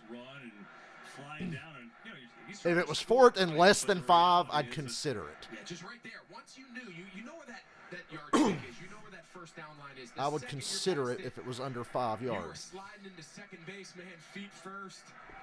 Get that knee down and they're going to punt, which is the right thing to do, obviously. Look, it's a tall task. They have no timeouts. They're going to have to go the length of the field in, 40-ish seconds. And if you're Dallas, you got to have your best pass, your best punt rush. You got to try to force some pressure here. Maybe you get a deflection. If I'm Dallas, I'm playing for a punt return. Force a bad punt, something. Field position here, you want to try to get every yard you can. And if I'm the 49ers punter, I'm just going to punt it straight to the end zone for a touchback. I'm not going to let Turpin touch this ball. I'm going to drive that thing 50-plus yards back to the end zone. I ain't worried about no touchback. Oh, nice job there holding the count. Wisnowski gets it away. Yeah, just punt it straight out of the end zone. He called a fair catch? So it's 45 seconds. They got to go 94 yards in 45 seconds because this genius called a fair catch at the 6. The entire goal here by San Francisco is make them run as many plays as you can. Tackle them in back. Christ. And the misery's not over yet, Dallas. You got to spend the next few seconds thinking you still have, hoping and praying you still have a chance, Cowboys fans. That just makes this suck even worse. Fair catch it at the 6. Fuck. That was returnable. 2 or 3 inbounds completions, and that's about all you got. Oh, Dak. Oh, Dak. Oh, Dak. All that to get batted down in his face. That's the Aaron Rodgers designed kind of. That was a few seconds off. To got to do the Brady. You got to throw it up and hope you get pass interference. Armstead knew he had a safety. Eric Armstead, I think, just pulled off a little bit and trying to pull out all the bags of tricks right now. What was that lady doing on the... Never mind. We don't need a signer for a football game, do we? Out of bounds. Just short of the first. 33 seconds. This is painful to watch. For the first time, for only the second time in my life, I feel sorry for the Cowboys. The last time was the Dez Caudic game. That was the only other time in my life I felt sorry for the Cowboys. Because I actually bought in. When I buy into the fact that I think they can go far, I don't hate on them. But when I know they're overrated, not going to do anything, get out of bounds, get out of bounds. Oh, they said forward progress. That's brutal. Oh. Spike. They're going to run a play? 15, 14, 13, 12, 11, 10, out of bounds, 10 seconds, incomplete. They called forward progress. I knew it was going to be close.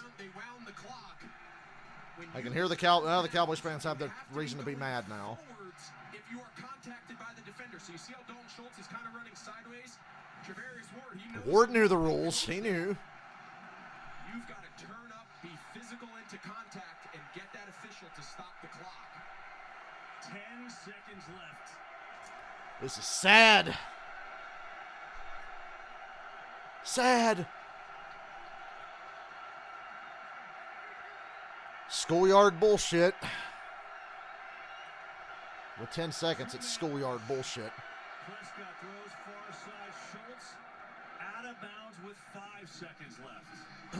Can you get one more play before Hail Mary, or does it have to be here? Man, I think it depends on how far off the corners are. You know, you go back to a couple plays ago, they had, with 30-plus seconds left, you can get tackled in bounds. Are they saying he didn't catch this?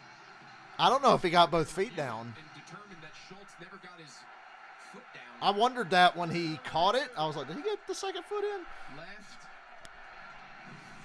Let's take a look here. So I think he just kind of nonchalant. His left foot's down, his right Catch foot's up. one. Does that right foot skim the ground? No, that's incomplete. Yeah, he just kind of nonchalantly thought he had enough room. You got to drag your foot there, boss. They're going to overturn that. You see John Lynch there. He's saying, no, no, no. Not so fast. 49ers GM hoping to get back to the title game. Third time in the last 4 years. I was 5-1 last week. I'll go 3-1 this week, it looks like. With 15 yards is what you're talking about here. Let's see again. Catch. Yeah, this is where, all right, so the ball's in his hands. That right toe. So my Bengals 49ers Super Bowl pick is alive. Let's bring in Mike Pereira. Mike, is that enough, like when he first catches it to be a catch, or you think the foot's off the ground? I think you have to look at total control. When does he get total control? You're looking at that back foot, that right foot. Is it up off the ground? It really is. This is going to be an incomplete pass. Drag out the misery. To the pit of misery. Dilly dilly. Remember that? You get the idea there. They're going to take a look. Oh, 2018. What a time. Bottom line is, if this is incomplete, the ball goes back to the 24-yard line. Yeah, this is a tall task. You're going to just pray for a miracle here. You're going to see a bunch of laterals. Schoolyard bullshit. And the 49ers will get a touchdown off it. Receiver only had 1 foot inbound. It's an incomplete pass. It'll be 30-10 at the 24-yard line. Oh, man. So, call is reversed. The Cowboys come out, their last gasp. And are they going to play Ezekiel Elliott at center here? Look at this What? formation.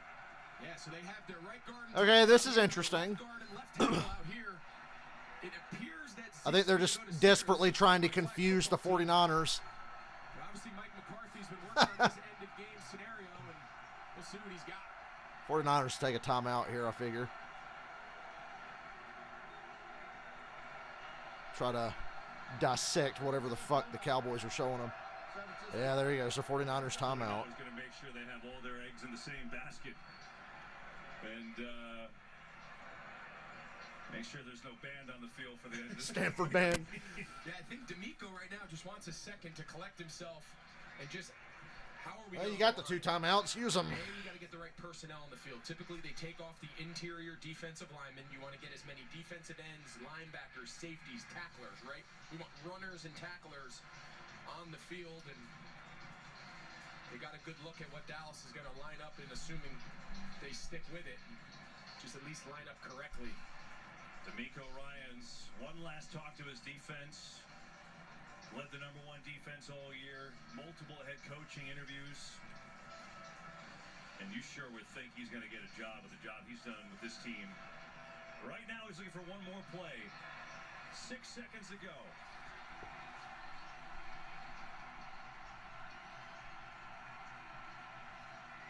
They going to line up in that funky formation again? Yeah, they are. Zeke's playing center. Watch him snap this ball completely wrong. Look at the rest of it. We got to make sure this is a legal formation. What the fuck are we looking at?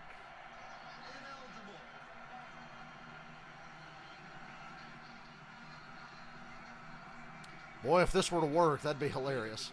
They're declaring that Zeke Elliott is ineligible just by alignment, although they can lateral him. At this point, if you got the fluke Hail Mary bullshit touchdown, you'd kick the extra point to play for overtime. You'd just be happy to be back in the game.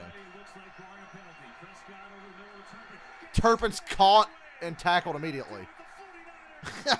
Wow. What a great wrinkle you threw at him there, Dallas. Short over the middle. He's caught and tackled.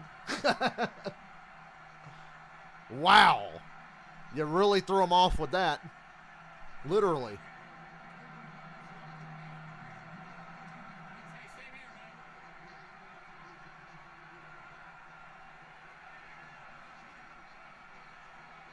John Lynch on the field. Yeah, when Diggs nearly had that pick in the red zone. The blocked extra point, the 2 Dak picks, Pollard getting hurt, Diggs dropping the interception. San Francisco, a hard fought. So close. Will earn 19-12 win over the Cowboys, and Brock Purdy, the rookie, is going to the title game. I guess I'm out of here. Been there before 3 times in the last 4 49ers years. win 19-12.